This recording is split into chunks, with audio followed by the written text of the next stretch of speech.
Part 1. A Throne. Forged in blood and moonlight. Under the silver glow of a Mediterranean moon, Cleopatra II stood alone on the balcony of Alexandria's royal palace, her silhouette framed against the sprawling city below. The air was thick with the scent of the Nile, and the distant hum of the bustling capital, its markets, temples, and the great library carried whispers of a civilization at its zenith. Yet in her eyes, there was no awe, only a haunted resolve. The woman who bore the weight of a divine crown was no stranger to the shadows cast by her family's legacy. A single question hung in the air, as if whispered by the gods themselves. How does a queen, revered as a goddess, become a prisoner of her own bloodline? This is not the tale of Cleopatra VII, the seductress whose name echoes through history with glamour and intrigue. This is the story of Cleopatra II, a queen of the Ptolemaic dynasty, whose life was a crucible of calculated cruelty, incestuous alliances, and unrelenting betrayal. Her reign in the 2nd century BCE unveils a dynasty that twisted family bonds into instruments of terror, where love was a luxury no ruler could afford, and survival demanded the sacrifice of humanity itself. Her story is a chilling reminder of how absolute power, when married to ideological extremism, can transform the sacred into the profane, leaving only devastation in its wake. The Ptolemaic dynasty, founded by Ptolemy I, one of Alexander the Great's trusted generals, ruled Egypt for nearly 3 centuries, from 323 BCE until the rise of Rome. Unlike the pharaohs of old, bound by Egyptian traditions, the Ptolemies were Macedonian conquerors, clinging fiercely to their Greek identity. They spoke Greek, worshipped Greek gods alongside Egyptian deities, and built Alexandria as a beacon of Hellenistic culture, a city of marble and intellect, home to the famed library and museum. Yet beneath this veneer of enlightenment lay a court where power was preserved through a practice as shocking as it was strategic: royal incest. By the time Cleopatra II was born around 185 BCE, sibling marriage was not merely a tradition, but a cornerstone of Ptolemaic policy. The dynasty believed their blood carried a divine essence, a sacred purity that would be tainted by unions with outsiders. This ideology was not born of mere arrogance, but of cold political calculation. By limiting marriage to immediate family, the Ptolemies reduced the number of claimants to the throne, preventing rival noble families from gaining influence through alliances. The chaos following Alexander's death in 323 BCE, when competing successors tore his empire apart, had taught them a brutal lesson: power must be contained within the bloodline at all costs. This system, however, came at a horrific price. It transformed family into a battlefield, where siblings were raised to view each other as both potential spouses and mortal threats. Children of the royal court grew up under the shadow of suspicion, knowing that love could be a death sentence and trust a fatal mistake. For Cleopatra II, daughter of Ptolemy V and Cleopatra IV, this was the world she inherited, a world where the grandeur of Alexandria's palaces masked a reality of paranoia and violence. Imagine a young Cleopatra II, barely a teenager, walking the marble halls of the royal palace. Her education was unparalleled, steeped in Greek literature, rhetoric, and the arts of statecraft.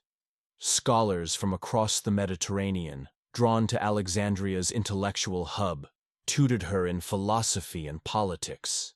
Yet her lessons extended beyond books. Whispers of vanished siblings and cousins, eliminated under mysterious circumstances, reached her ears. One night, she overheard a hushed conversation between courtiers. A prince, her own uncle, had disappeared after challenging the throne. The lesson was clear. In the Ptolemaic court, family was the most dangerous enemy of all. The religious dimensions of Ptolemaic rule added a surreal layer to this twisted reality. Egyptian pharaohs had long been seen as living gods, and the Ptolemies adopted this mantle, blending it with their Macedonian heritage. Royal marriages were not mere contracts, but divine unions. Ceremonies where the gods themselves were invoked to bless the joining of sacred blood. Incest, taboo in most societies, was elevated to a holy act, a ritual to preserve the dynasty's divine right to rule. For Cleopatra II, this meant her destiny was sealed from childhood. She would marry her brother, Ptolemy VI Philometor, in a union that was both a political alliance and a sacred duty. This marriage, formalized around 180 BCE when Cleopatra II was barely 20, marked the beginning of her public life as queen. The young couple ascended to co-rule alongside their younger brother, Ptolemy VIII, creating a volatile triumvirate that teetered on the edge of collapse. Alexandria, with its gleaming lighthouse and sprawling library, was a city of wonders, but its court was a snake pit. Cleopatra II, now a queen, navigated a world where every smile hid a dagger, and every gesture was a calculated move in a deadly game. The early years of her marriage to Ptolemy VI offered a fleeting glimpse of hope. Ancient sources, such as Polybius, suggest that the couple shared a genuine affection, a rarity in a dynasty where emotions were liabilities. Together they produced several children, including a son, Ptolemy VII, and daughters who would later become pawns in the dynasty's brutal chess game. Yet, the presence of Ptolemy VIII, known to history as Physcon, fat belly, cast a dark shadow over their reign. Jealous of his older brother's primacy, Ptolemy VIII plotted relentlessly, building a faction of supporters who saw him as a stronger ruler. The stage was set for a family drama that would erupt into civil war, with Cleopatra II caught in the center. Egypt, in the 2nd century BCE, was a kingdom under siege, not only from external threats like the rising power of Rome and the ambitions of the Seleucid Empire, but also from within. The native Egyptian population, resentful of their Greek-speaking overlords, simmered with unrest. Economic woes, including inflation and declining agricultural output, fueled rebellions in the countryside. Into this cauldron of instability stepped Cleopatra II, a queen whose intelligence and political acumen would be tested against forces that sought to break her. As tensions between the brothers escalated, Cleopatra II found herself playing a dangerous dual role. Loyal wife to Ptolemy VI and mediator between warring factions. Ancient sources praise her ability to navigate the court's treacherous politics, balancing the demands of her husband's policies with the need to protect her children. Yet, the Ptolemaic system left no room for sentiment. Her children, like all royal offspring, were both treasures and liabilities, potential heirs who could secure the dynasty or threats who might be eliminated by rivals. The first major crisis came in 169 BCE, when Antiochus IV of Syria invaded Egypt, exploiting the royal family's divisions. Imagine the chaos. Memphis, the ancient capital, fell to the invader, who declared himself pharaoh. The royal family fled to Alexandria, their stronghold, as Cleopatra II worked tirelessly to rally support. Her letters to allies, preserved in fragments, reveal a woman of sharp intellect, urging unity against the foreign threat. For a moment, the brothers set aside their rivalry, but it was a fragile truce. Antiochus's withdrawal, forced by Roman intervention, did little to heal the rift. Instead, it emboldened Ptolemy VIII, who saw the crisis as an opportunity to seize power. As the kingdom fractured, Cleopatra II stood at the heart of a storm that would define her life. The Ptolemaic dynasty's obsession with bloodline purity had created a system where love was a weakness and family was a weapon. Her story, far from a tale of triumph, is one of endurance, a woman forced to navigate a world where the bonds of kinship were forged in blood and betrayal. This is only the beginning of Cleopatra Then's tragedy, a saga that would plunge her into depths of loss and resilience few could imagine. Part 2. A Queen Betrayed by Blood. The moon that once illuminated Cleopatra II's solitary vigil on the balcony of Alexandria's royal palace now seemed to mock her, casting its cold light over a city teetering on the edge of chaos. The Ptolemaic court, with its gleaming marble halls and whispered intrigues, had already begun to shape her into a queen forged by necessity rather than choice. As Part 1 revealed, Cleopatra II's early years as co-ruler with her brother-husband, Ptolemy VI Philometor, were marked by fragile hope amidst the dynasty's ruthless traditions. Her intelligence and political acumen shone through, even as the shadow of her younger brother, Ptolemy VIII Physcon, loomed ever larger. The Syrian invasion of 169 BCE had exposed the fault lines within the royal family, but it was only the prelude to a far darker chapter. Now, as the kingdom descended into civil war and betrayal, Cleopatra II would face the full horror of the Ptolemaic system, a world where love was a death sentence and family bonds were chains of torment. The fragile truce between Ptolemy VI and Ptolemy VIII, forged during the Syrian crisis, crumbled swiftly. By the mid-160s BCE, Egypt was a kingdom divided. Ptolemy VI held Alexandria and Lower Egypt, his rule bolstered by the city's intellectual elite and the loyalty of Cleopatra II. Meanwhile, Ptolemy VIII, with his power base in Upper Egypt, gathered supporters among rural elites and mercenaries, men who valued strength over tradition. Cleopatra II, caught between her husband and her brother-in-law, walked a razor's edge. She was not merely a queen, but a mother. Her children, Ptolemy VII, and several daughters, vulnerable pawns in a deadly game.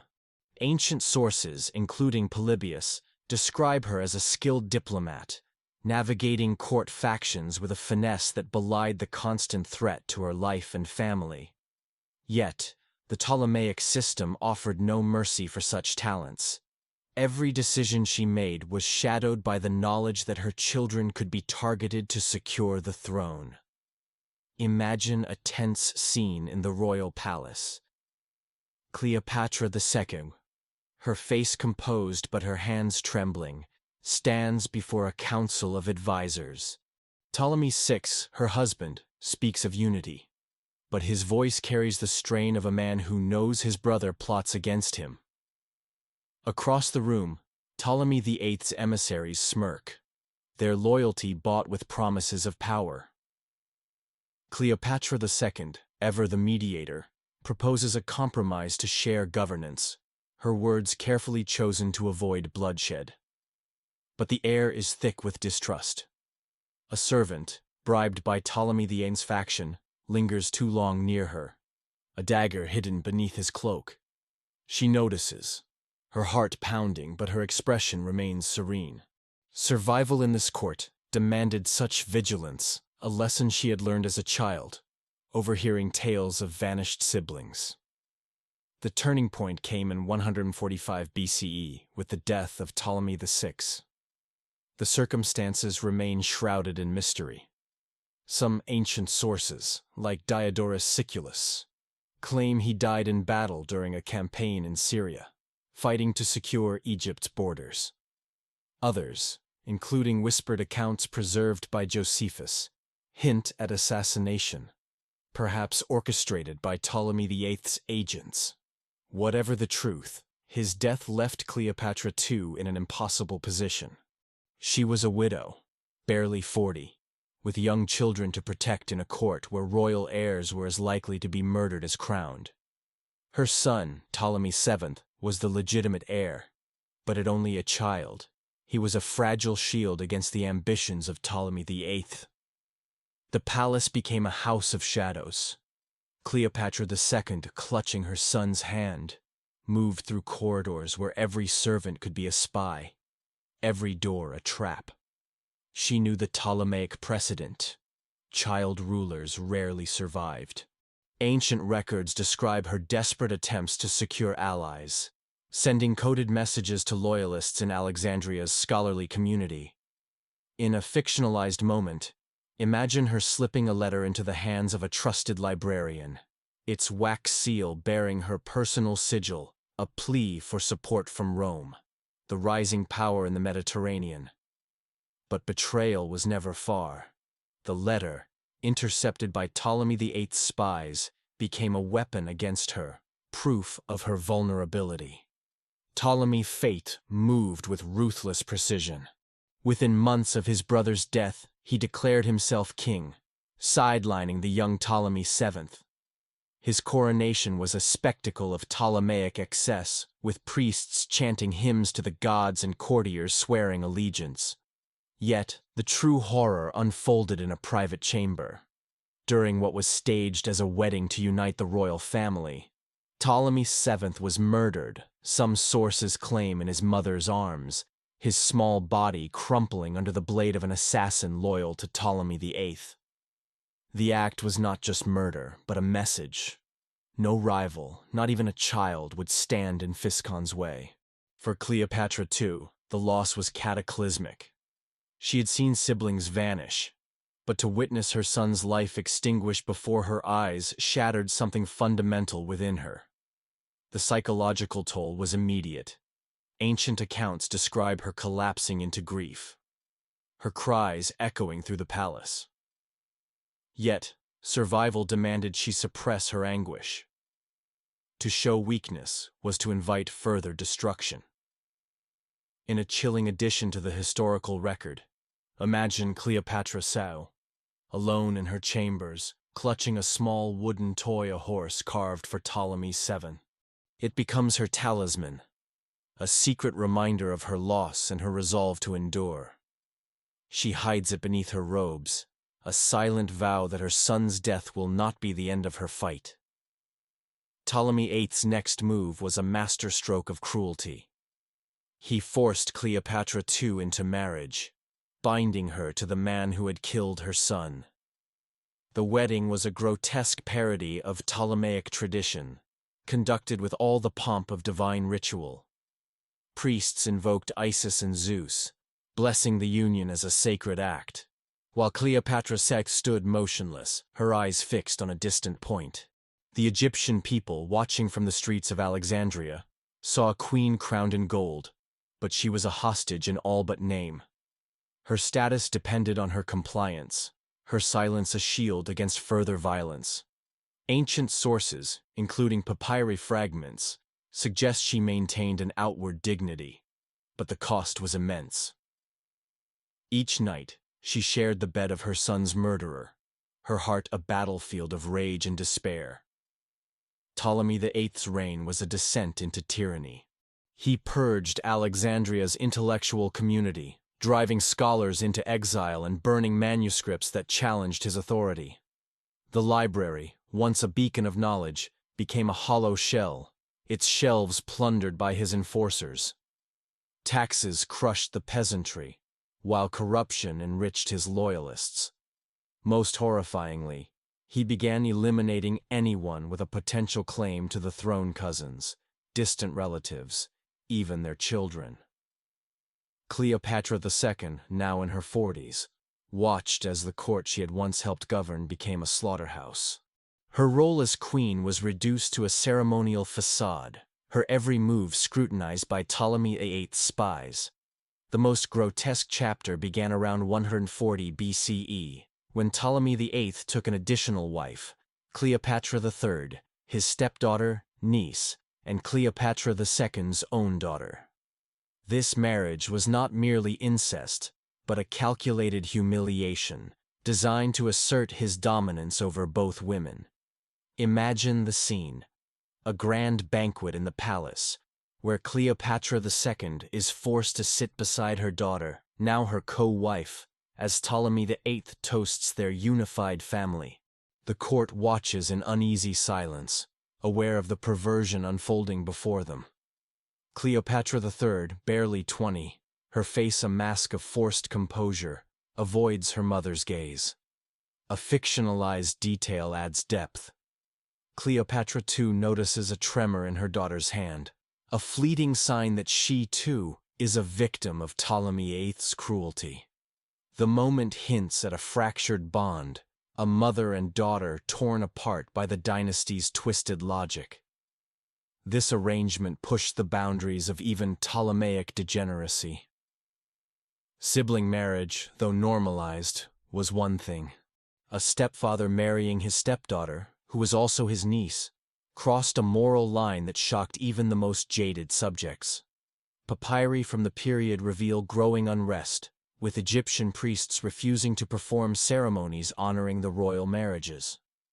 The people whispered of a dynasty cursed by its own hubris, their gods turning away from rulers who defiled the sacred. For Cleopatra II, the psychological torture was unrelenting. She was compelled to participate in rituals elevating her daughter as co-queen, her authority eroded with every public appearance. Ancient sources describe her growing isolation, her once vibrant spirit dimming under the weight of betrayal. Yet, she was not merely a passive victim. In secret, she began to gather allies, disillusioned nobles, priests, and scholars who saw Ptolemy VIII's rule as a blight on Egypt. A fictionalized moment imagines her slipping into a hidden chamber beneath the palace, meeting with a small circle of loyalists. They speak in whispers, plotting rebellion, their faces lit by a single oil lamp. Cleopatra II's voice is steady, but her hands clutch the wooden horse, a reminder of why she fights. By 132 BCE, the tension erupted into open rebellion. Cleopatra II, fueled by years of grief and rage, declared herself sole ruler, rallying Alexandria's aristocracy and much of the native Egyptian population. The city became a fortress of resistance, its walls lined with her supporters. Imagine her standing atop the battlements, her cloak billowing in the wind, as she addresses the people. "I am your queen, not his pawn."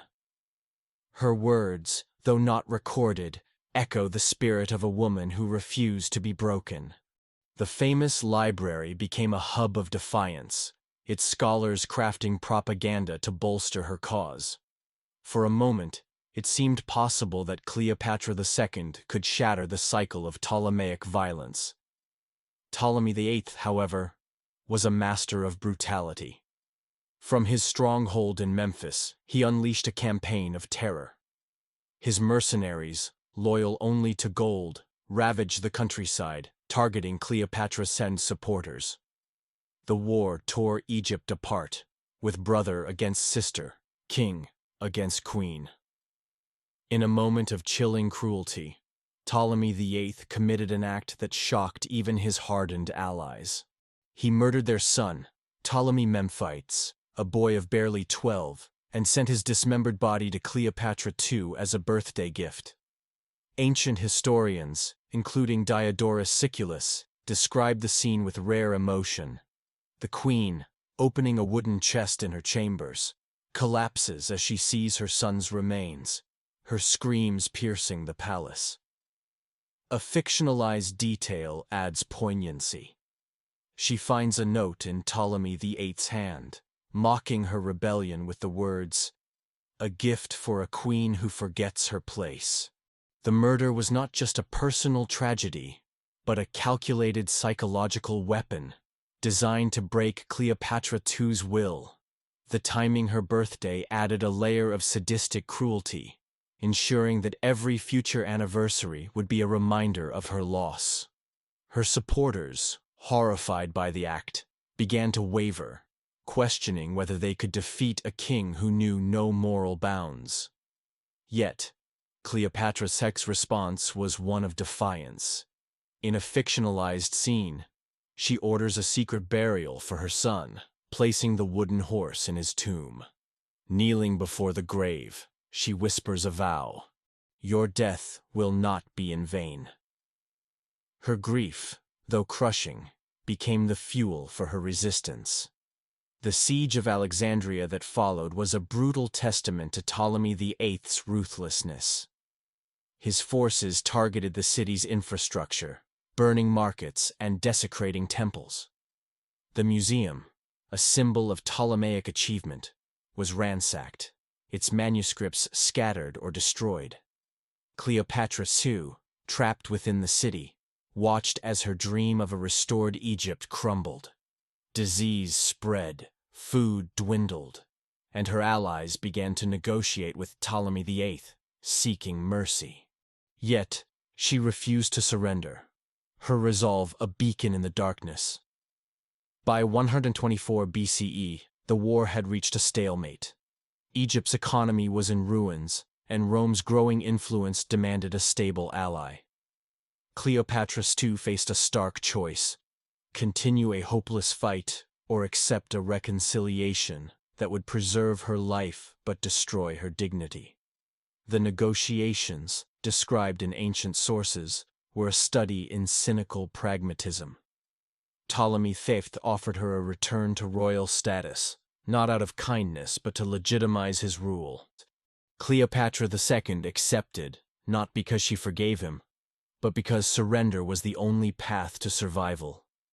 The reconciliation was a public spectacle, a grotesque performance of family unity.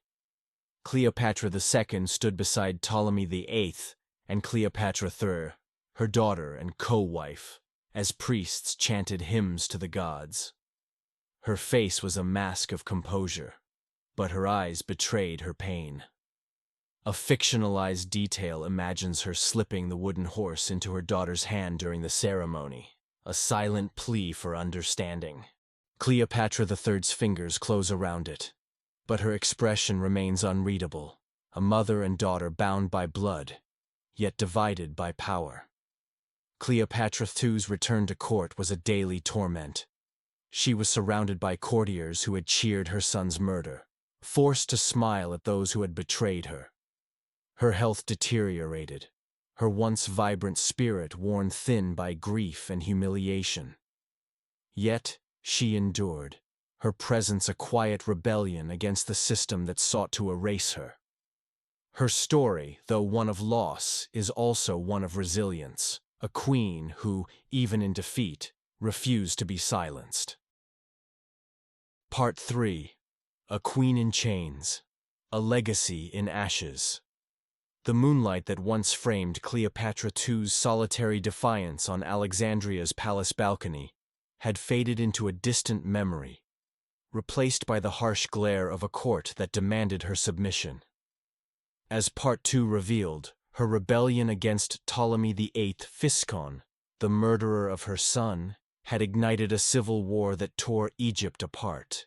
The brutal murder of her second son, Ptolemy Memphites, sent to her in pieces as a grotesque birthday gift, marked the nadir of her suffering.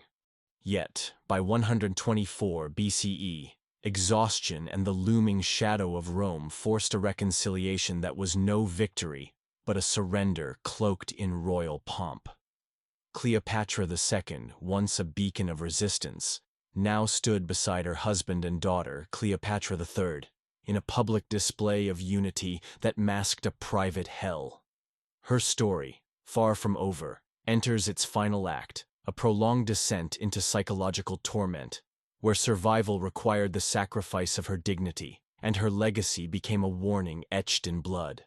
The reconciliation of 124 BCE was not a restoration of harmony, but a calculated act of political theater.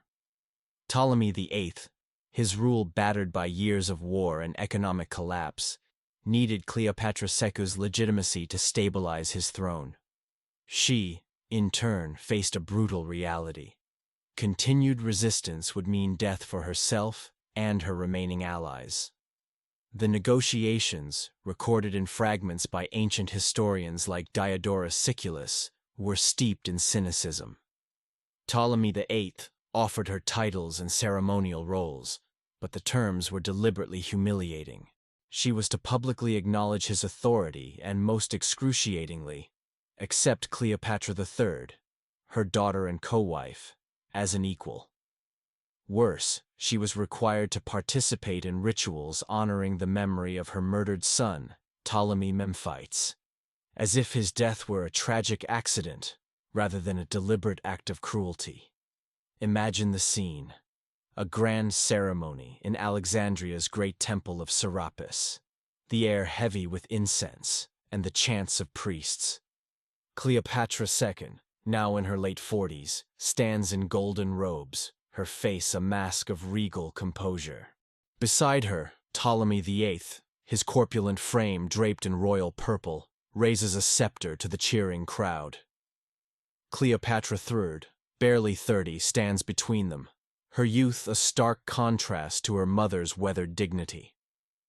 The crowd sees a united royal family, but Cleopatra II's hand, hidden beneath her robes, clutches the wooden horse, her secret talisman from her murdered son, Ptolemy VII. In a fictionalized moment, as the priests invoke divine blessings, she presses the toy into Cleopatra III's palm, a silent plea for her daughter to remember their shared pain. Cleopatra III's fingers hesitate, then close around it, but her eyes remain fixed ahead, a queen shaped by the same brutal system that broke her mother. Court life became an elaborate performance of lies. Cleopatra II was surrounded by courtiers who had supported Ptolemy VIII during the war, many complicit in the murder of her sons. Every interaction was a test of endurance, requiring her to smile at those who had celebrated her suffering. Ancient sources describe her as a woman aged beyond her years, her health deteriorating under the strain of constant vigilance. Insomnia plagued her, and papyri fragments hint at episodes of what contemporaries called melancholy madness, moments when grief overwhelmed her, rendering her unable to perform her duties. Yet she persisted, understanding that any sign of weakness could invite her destruction. The presence of Cleopatra III as co-wife added a layer of torment that cut deeper than any political defeat. The daughter who had once been her greatest comfort was now her rival, her loyalty to Ptolemy VIII a constant wound. Ancient accounts suggest their relationship was irreparably fractured, poisoned by years of manipulation. In a fictionalized scene, imagine Cleopatra II entering her daughter's chambers late at night, hoping to bridge the chasm between them. She finds Cleopatra III staring at a mirror, the wooden horse on her dressing table. "Did you ever love me, or only the crown?" Cleopatra II asks, her voice breaking. Cleopatra III's response is cold. "In this court, love is a chain." The exchange, though imagined, captures the tragedy of a mother and daughter turned into adversaries by a system that weaponized their bond. Ptolemy VIII's rule grew increasingly despotic. He continued his purges, targeting anyone who might challenge his authority. The intellectual vibrancy of Alexandria, once the heart of Mediterranean learning, withered as scholars fled to Rome or Rhodes.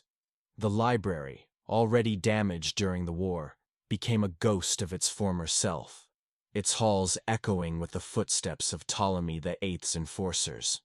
The economy, battered by war and mismanagement, staggered under heavy taxes, while corruption enriched his loyalists. For Cleopatra II, the destruction of her city's cultural legacy was a personal loss. As a young woman, she had engaged with philosophers and poets, finding solace in their ideas. Now, she was isolated, surrounded by sycophants whose loyalty was to power, not principle. Religious observance became one of the few outlets for her grief. Ancient sources note her growing devotion to the cult of Isis, the Egyptian goddess of death and resurrection. In temples far from the palace, she could express emotions forbidden in court. Imagine her kneeling before an altar of Isis, her prayers a quiet lament for her lost sons. The wooden horse, tucked into her robes, becomes a sacred offering, placed in a hidden niche within the temple. Her patronage of temple restoration projects, documented in archaeological records, suggests a search for meaning beyond the confines of politics, a desperate attempt to find redemption in a world that offered none. The birth of additional children to Ptolemy VIII and Cleopatra III during this period was a fresh source of pain. Cleopatra II was expected to treat these half-siblings of her murdered sons as beloved family, participating in their naming ceremonies and educational planning. Each event was a reminder of her losses, a juxtaposition of new life against the memory of death. In a fictionalized moment, imagine her holding a newborn child of Cleopatra III, her hands trembling as she recalls Ptolemy Memphite's laughter. She whispers a blessing, but her eyes are distant, lost in the memory of a son torn from her arms. The court, oblivious, celebrates the dynasty's continuity, unaware of the queen's silent agony. Public ceremonies took on a surreal quality, designed to project unity while erasing the violence that defined the royal family. Cleopatra II's participation required her to play a role that bore little resemblance to her inner reality. She became an actress in her own life, performing the contented queen while her spirit withered. Ancient observers, including Josephus, noted her remarkable self-control, but the cost was evident in her physical decline. Her once radiant features grew gaunt, her movements slow, as if the weight of her grief had become a tangible burden. The psychological toll was profound. Modern physicians might diagnose her symptoms: insomnia, loss of appetite, and periods of paralyzing grief as severe depression and post-traumatic stress disorder. Ancient writers, lacking such terminology, described a woman haunted by shadows. In a fictionalized scene, imagine her wandering the palace gardens at night, unable to sleep. She pauses by a fountain, its water reflecting the stars, and sees not her own face, but that of Ptolemy Memphite's. She reaches out, as if to touch him, only for the ripples to shatter the illusion. The moment captures the depth of her trauma, a queen trapped in a cycle of loss that no ceremony could erase. The broader implications of Ptolemy VIII's reign were catastrophic for Egypt. The civil war had devastated the economy, and his purges stripped Alexandria of its intellectual capital. The city, once the Mediterranean's cultural heart, became a shadow of its former glory, its commerce shifting to Rome and other rising centers. The native Egyptian population, long resentful of their Greek rulers, grew increasingly defiant, turning to local cults and leaders for legitimacy. Papyri from the period reveal a surge in religious resistance, with priests openly Sandra Bullock as Cleopatra II openly mocking the dynasty's degeneracy. Cleopatra II's final years, from 124 BCE to her death around 116 BCE, were a study in endurance. She lived as a ceremonial figure, her power reduced to a symbol of legitimacy for Ptolemy VIII. Her health continued to decline, her body and spirit worn down by decades of trauma. Yet, she never fully surrendered her dignity. In a fictionalized moment, imagine her final act, a secret letter, hidden in the temple of Isis, detailing her suffering and condemning Ptolemy VIII. Discovered centuries later by archaeologists, it becomes a testament to her resilience, a voice that refused to be silenced. Her death in 116 BCE was marked by a lavish funeral, a final irony for a woman whose life had been destroyed by the system it celebrated. The Ptolemaic dynasty, weakened by its own excesses, soon fell under Rome's sway, its experiment in bloodline purity a failure. Cleopatra II's story, however, endures not as a tale of triumph, but as a warning. Her suffering, woven into the fabric of a functioning political system, reveals the cost of unchecked power.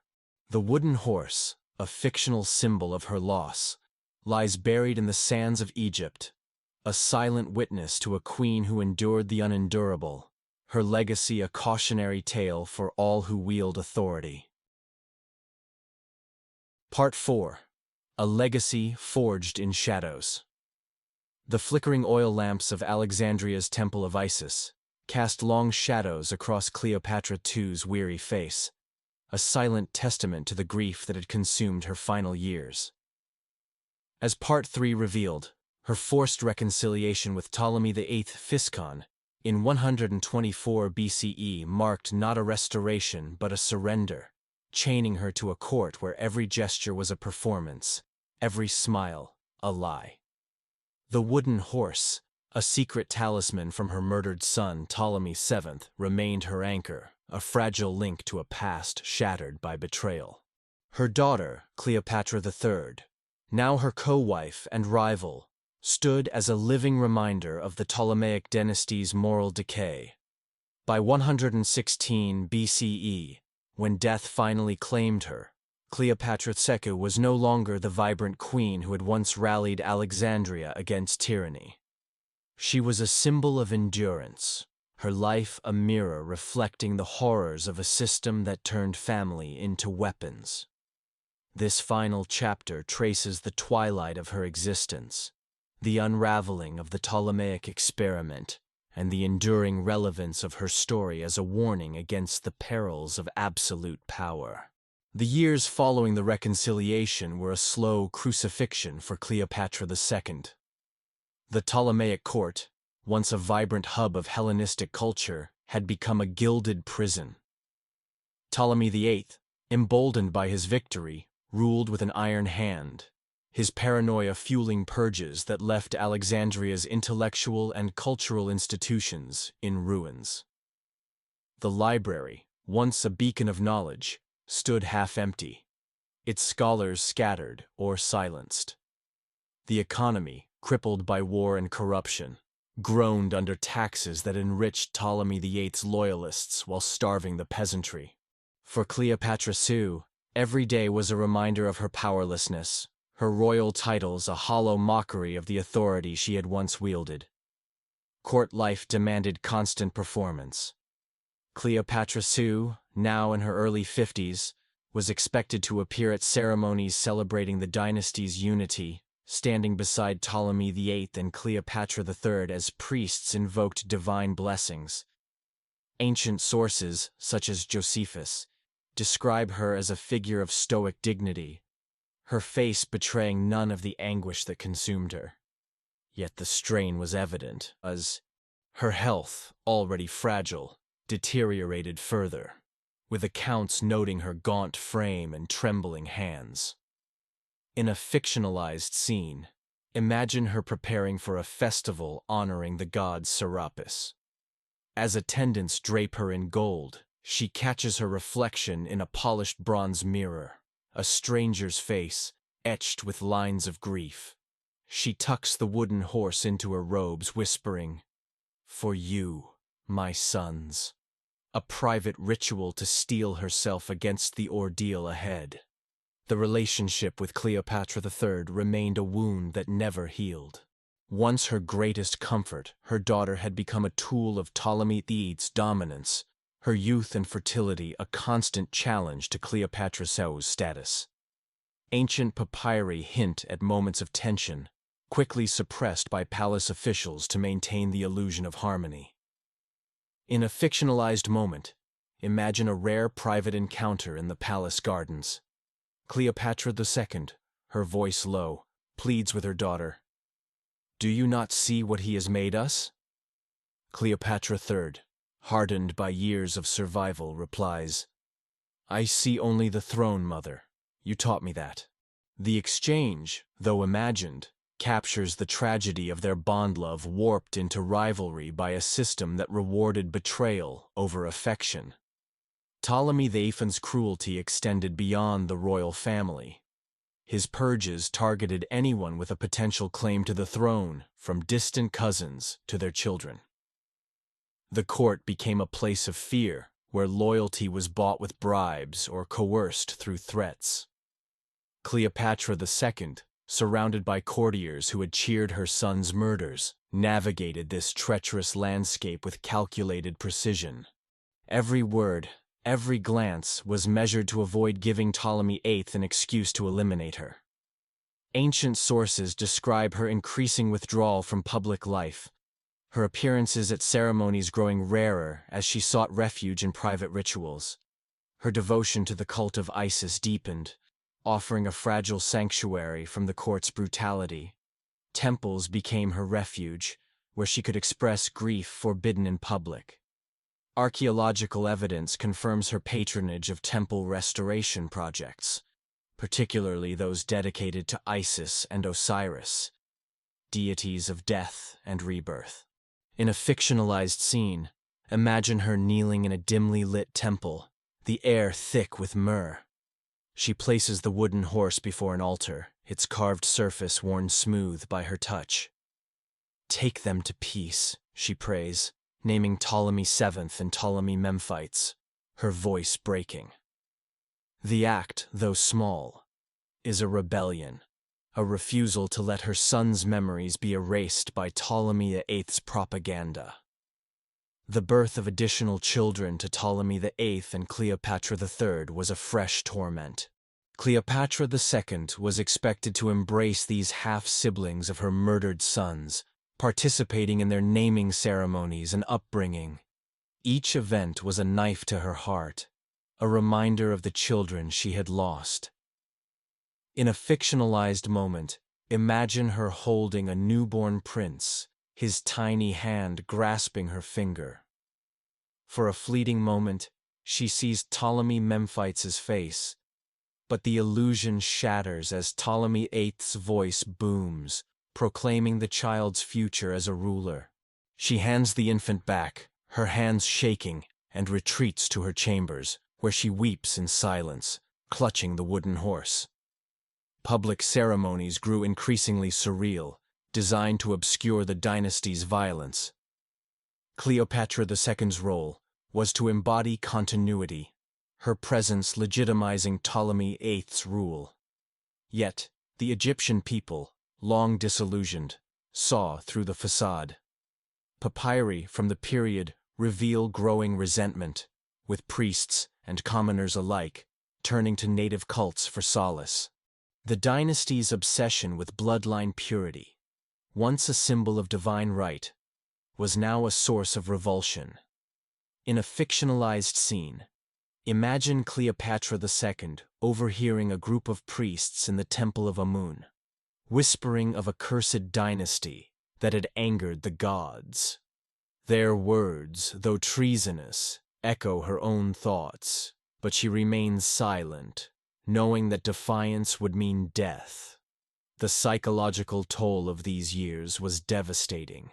Ancient writers, lacking modern terminology, described Cleopatra II as plagued by melancholy madness, episodes of paralyzing grief that left her unable to function. Modern scholars might recognize symptoms of post-traumatic stress disorder, insomnia, loss of appetite, and moments of dissociation. In a fictionalized scene, imagine her waking from a nightmare, the screams of Ptolemy Memphites echoing in her mind. She stumbles to a balcony, the night air cool against her fevered skin, and sees Alexandria's lighthouse burning in the distance.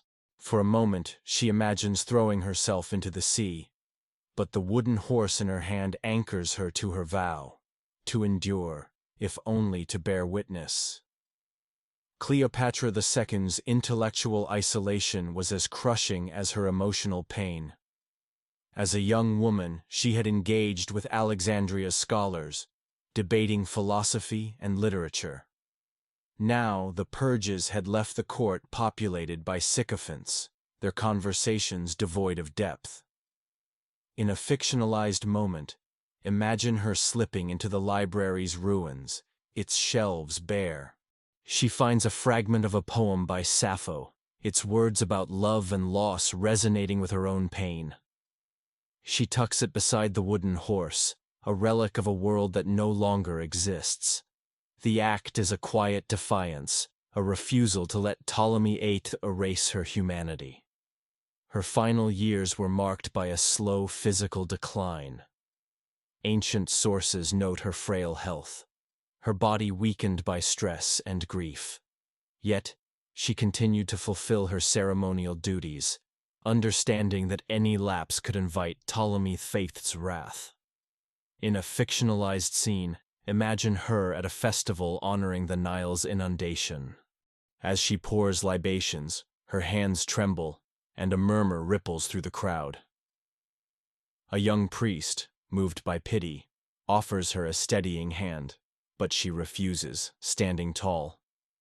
"I am still your queen," she whispers, her voice carrying the weight of her suffering.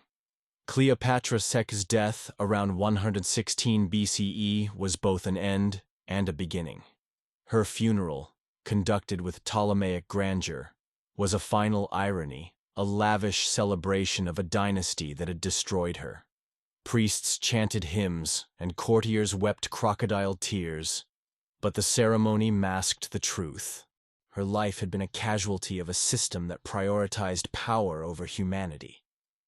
In a fictionalized moment, imagine a young scribe, secretly loyal to her, slipping her letter from the temple of Isis into her tomb.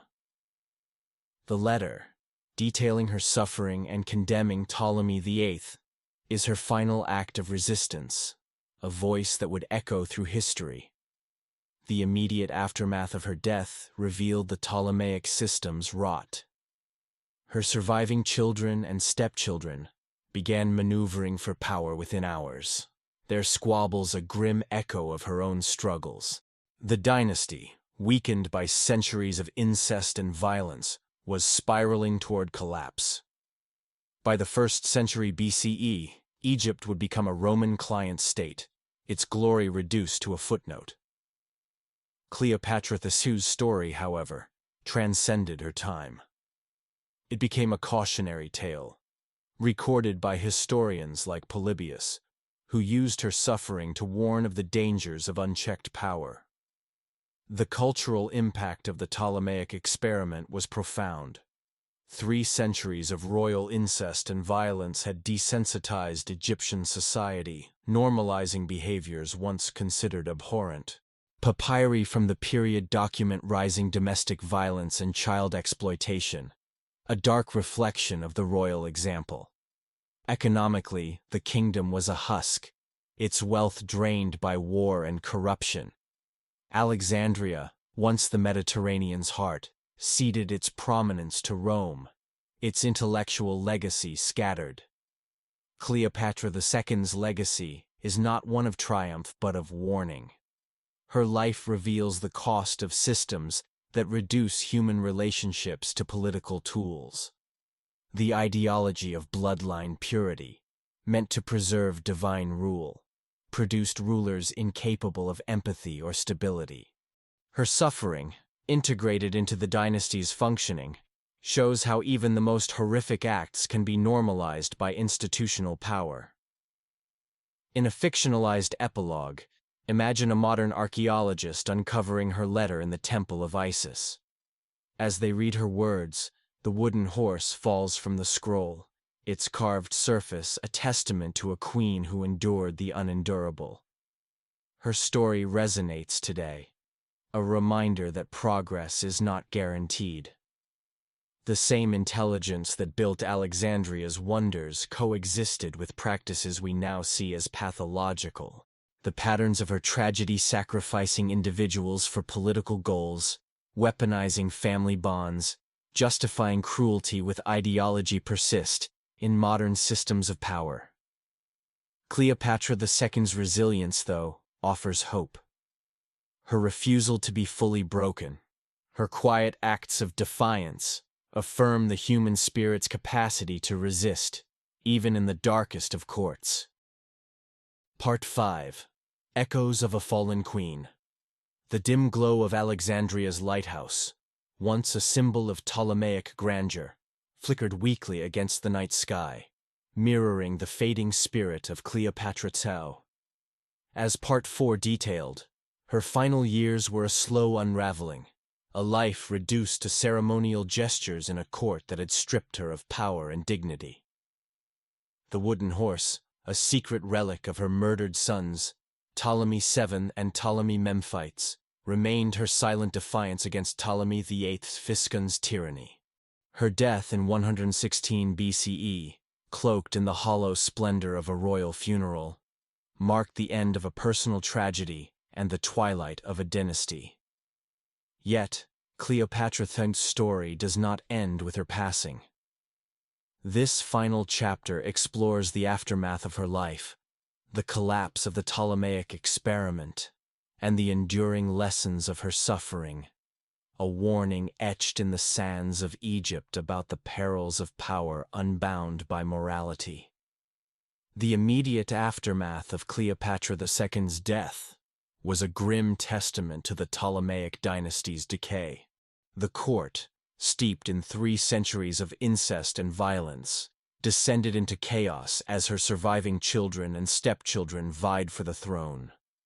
Ancient sources, including Diodorus Siculus, describe a frenzy of maneuvering within hours of her funeral.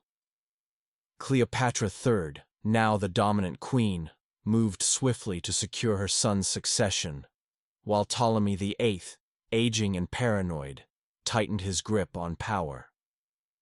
The absence of Cleopatra II, whose presence had lent a veneer of legitimacy, exposed the dynasty's fragility. Her children, raised in the same brutal system that had broken her, showed no inclination to learn from her suffering. Instead, they perpetuated the cycle of betrayal, their ambitions a mirror of the court's relentless cruelty. Imagine the scene. The grand hall of Alexandria's palace, still draped in mourning banners for Cleopatra II. Courtiers whisper in shadowed corners, their loyalty shifting like sand. Cleopatra III, her face hardened by years of survival, presides over a council, her sons, Ptolemy IX and Ptolemy X, at her side. A fictionalized moment adds depth. A servant uncovers a hidden niche in Cleopatra II's chambers, finding the wooden horse and a scroll, her secret letter condemning Ptolemy VIII. The servant, fearing retribution, buries it beneath the palace, but its existence lingers as a whispered rumor among loyalists, a testament to a queen who refused to be silenced. The Ptolemaic dynasty's decline accelerated after 116 BCE. Ptolemy VIII's death in 116 BCE, shortly after Cleopatra II's, left a power vacuum that Cleopatra III struggled to fill. Her sons, raised in a court where family was both ally and enemy, turned against each other. Ptolemy IX's brief reign was marred by rebellion, and Ptolemy X's ascension was stained by violence. The dynasty's obsession with bloodline purity, meant to preserve divine rule, had produced rulers increasingly unstable and incompetent. Ancient historians, like Polybius, noted the growing weakness of Egypt's monarchs, their paranoia and isolation rendering them incapable of effective governance. By the 1st century BCE, Egypt was a shadow of its former glory, a client state under Rome's thumb, its fate sealed by the very practices meant to protect it.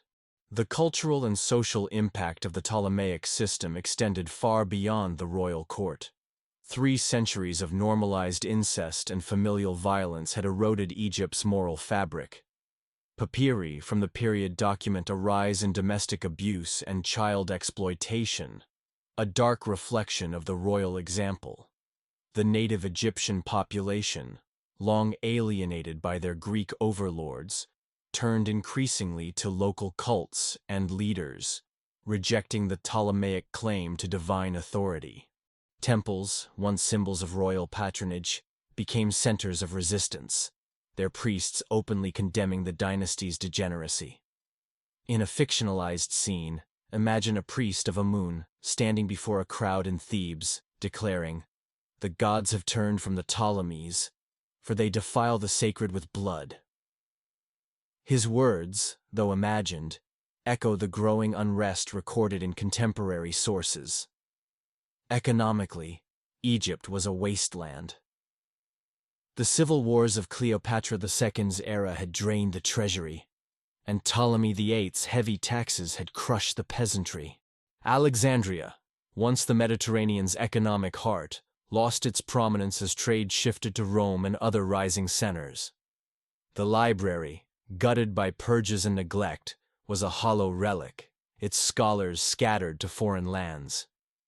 In a fictionalized moment, imagine a young Greek poet, exiled from Alexandria, standing on the shores of Rhodes.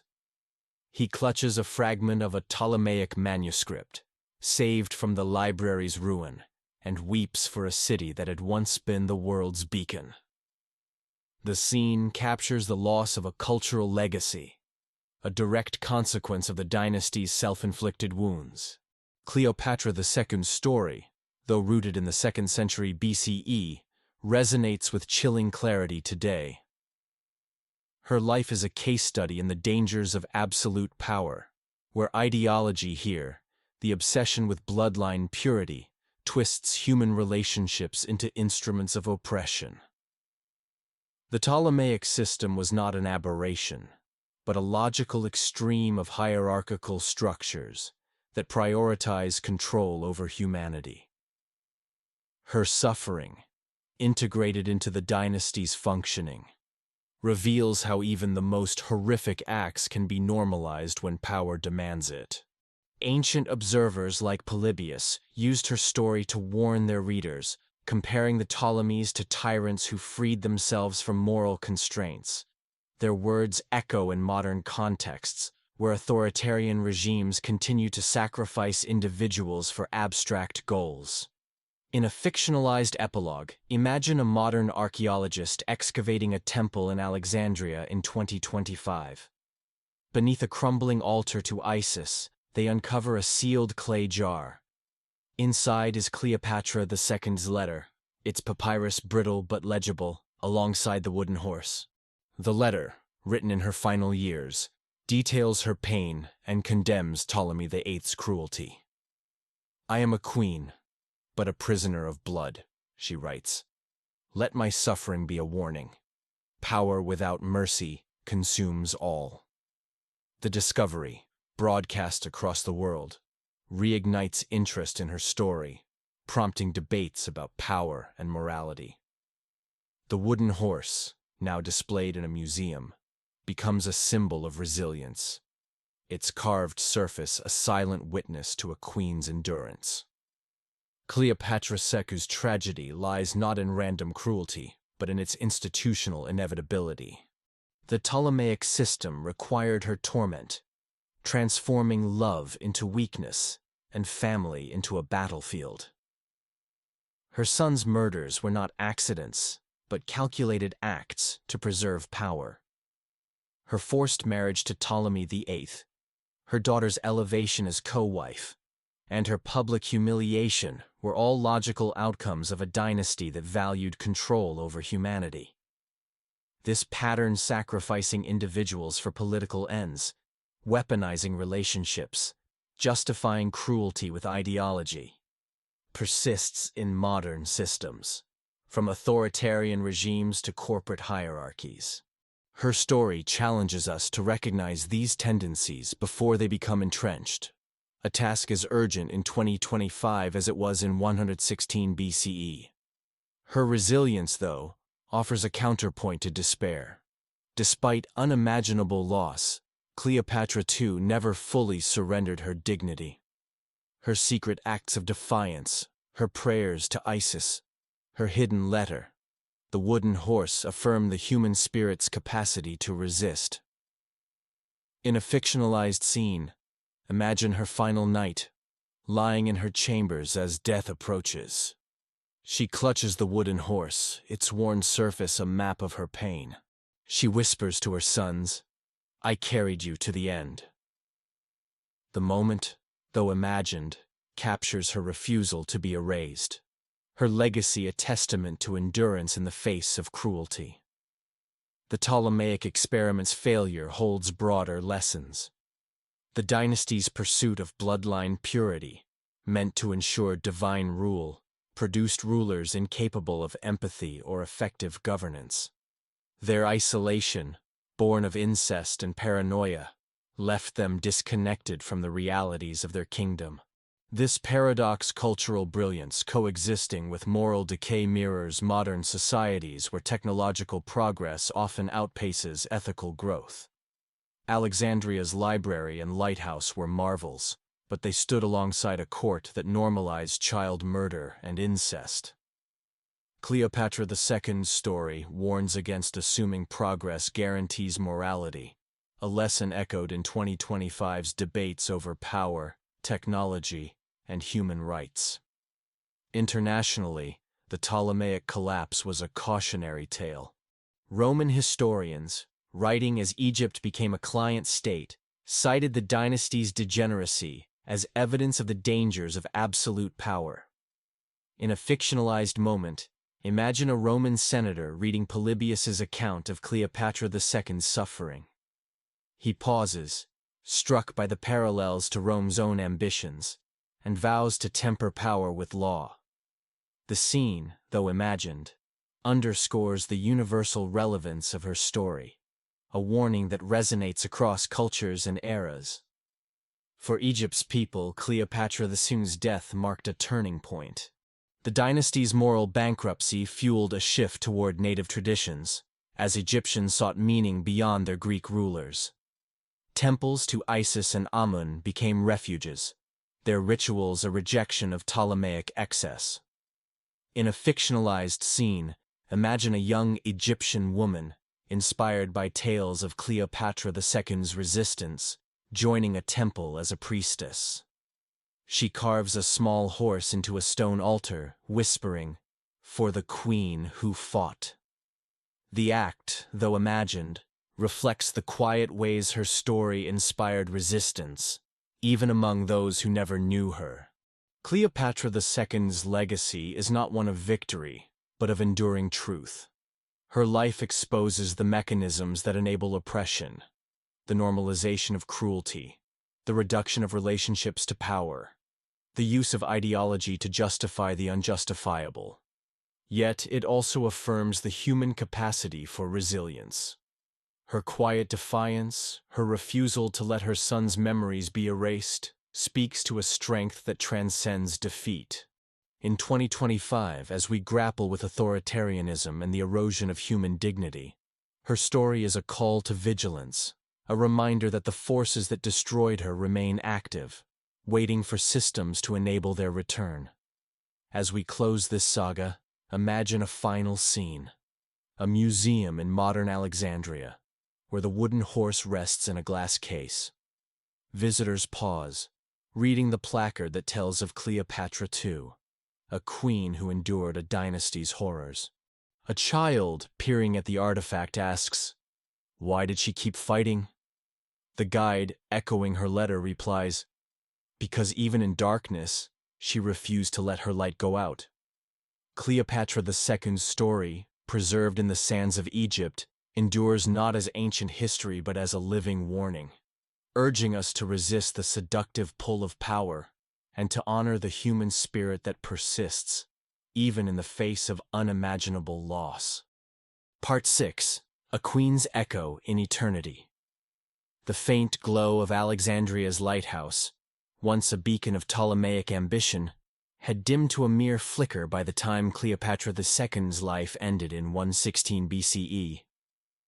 As Part 5 revealed, her death marked not just the close of a personal tragedy, but the twilight of a dynasty consumed by its own excesses. The wooden horse, her secret talisman for her murdered sons, Ptolemy VII and Ptolemy Memphites, symbolized her quiet defiance against Ptolemy VIII, Physcon's tyranny. Her hidden letter, a fictionalized testament to her suffering, lay buried in the temple of Isis, a silent cry against a system that turned family into instruments of power.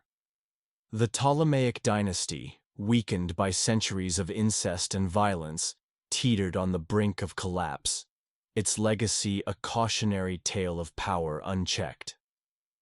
This final chapter explores the long shadow of Cleopatra II's life, the unraveling of Egypt's royal experiment, and the timeless resonance of her story as a warning for humanity in 2025 and beyond. The years following Cleopatra II's death were a chaotic epilogue to her suffering. The Ptolemaic court, once a glittering center of Hellenistic culture, descended into a maelstrom of intrigue and betrayal. Cleopatra III, now the dominant queen, ruled with a ruthlessness born of the same system that had broken her mother. Her sons, Ptolemy IX and Ptolemy X, inherited a throne stained by blood, their reigns marked by rebellion and fratricide. Ancient sources, such as Diodorus Siculus, describe a kingdom fracturing under their rule, with each sibling plotting against the other in a grim echo of Cleopatra II's struggles. The absence of her stabilizing presence, however hollow it had become, left a void that no amount of royal pomp could fill. Imagine a scene in the palace, just days after Cleopatra II's funeral. The air is thick with tension as Cleopatra III presides over a council, her sons glaring at each other across a marble table. A fictionalized detail adds poignancy. A servant, loyal to Cleopatra II's memory, slips into the royal archives, uncovering her hidden scroll and the wooden horse. Reading her words, "I am a queen, but a prisoner of blood." He weeps, then buries the artifacts beneath a temple floor, fearing their discovery would spark Ptolemy VIII's wrath, even in death. The scroll, though imagined, represents Cleopatra II's enduring voice, a whisper of resistance that would wait centuries to be heard. The Ptolemaic dynasty's collapse was inevitable.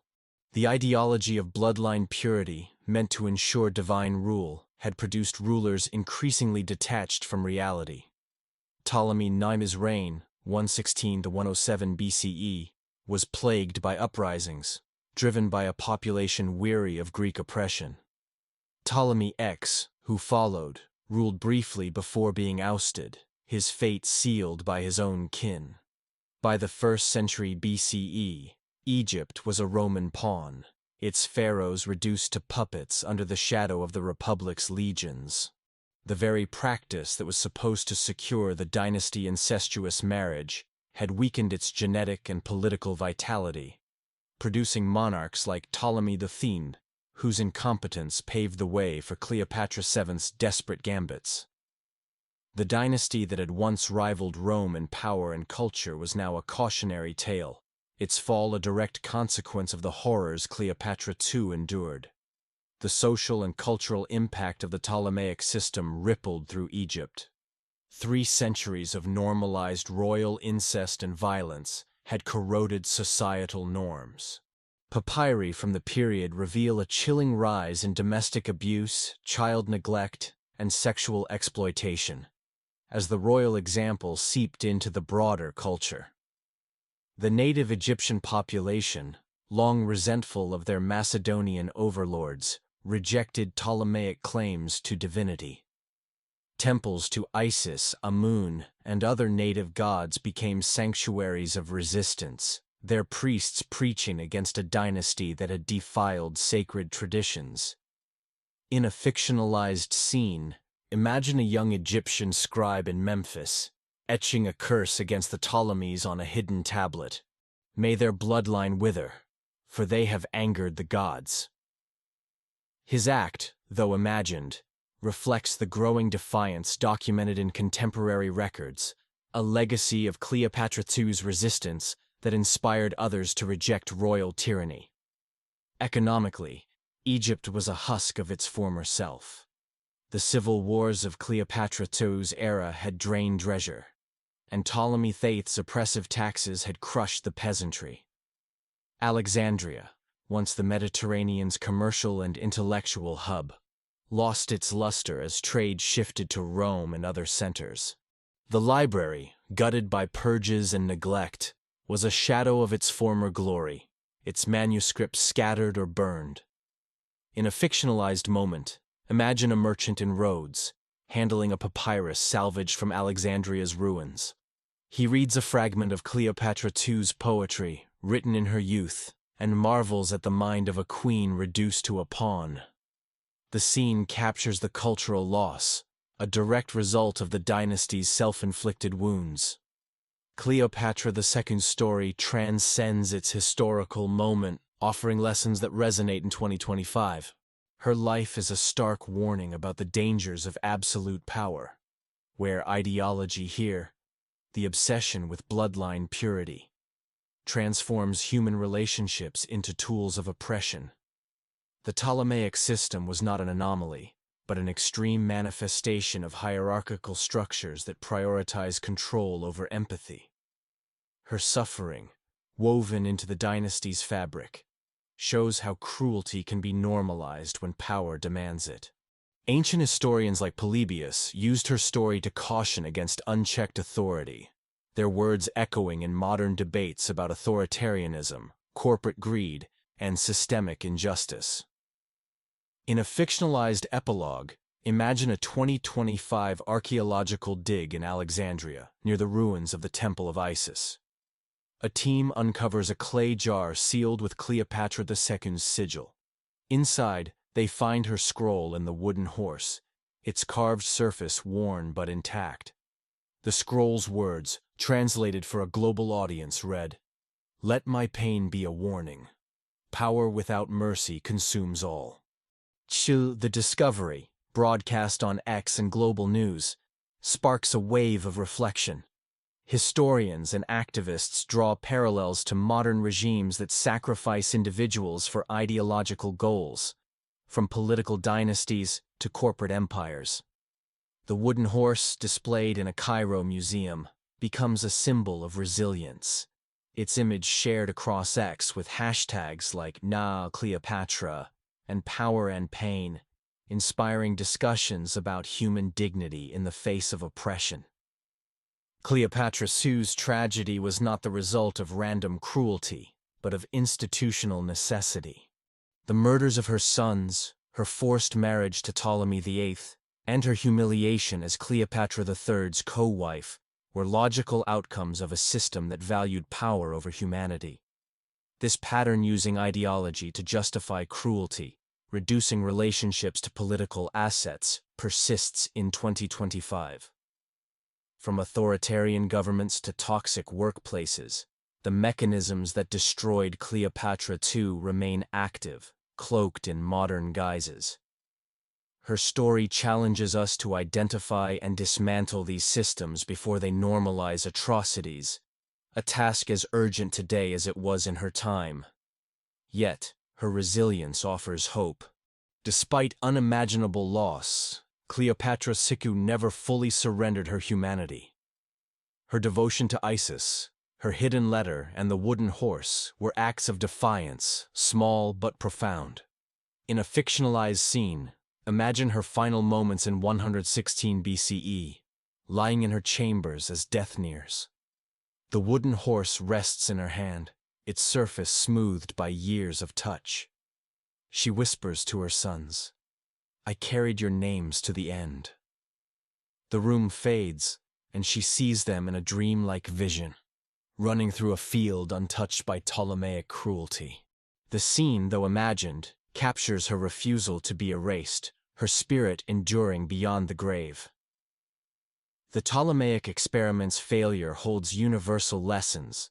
The dynasty's pursuit of bloodline purity, meant to ensure divine rule, produced rulers incapable of empathy or effective governance.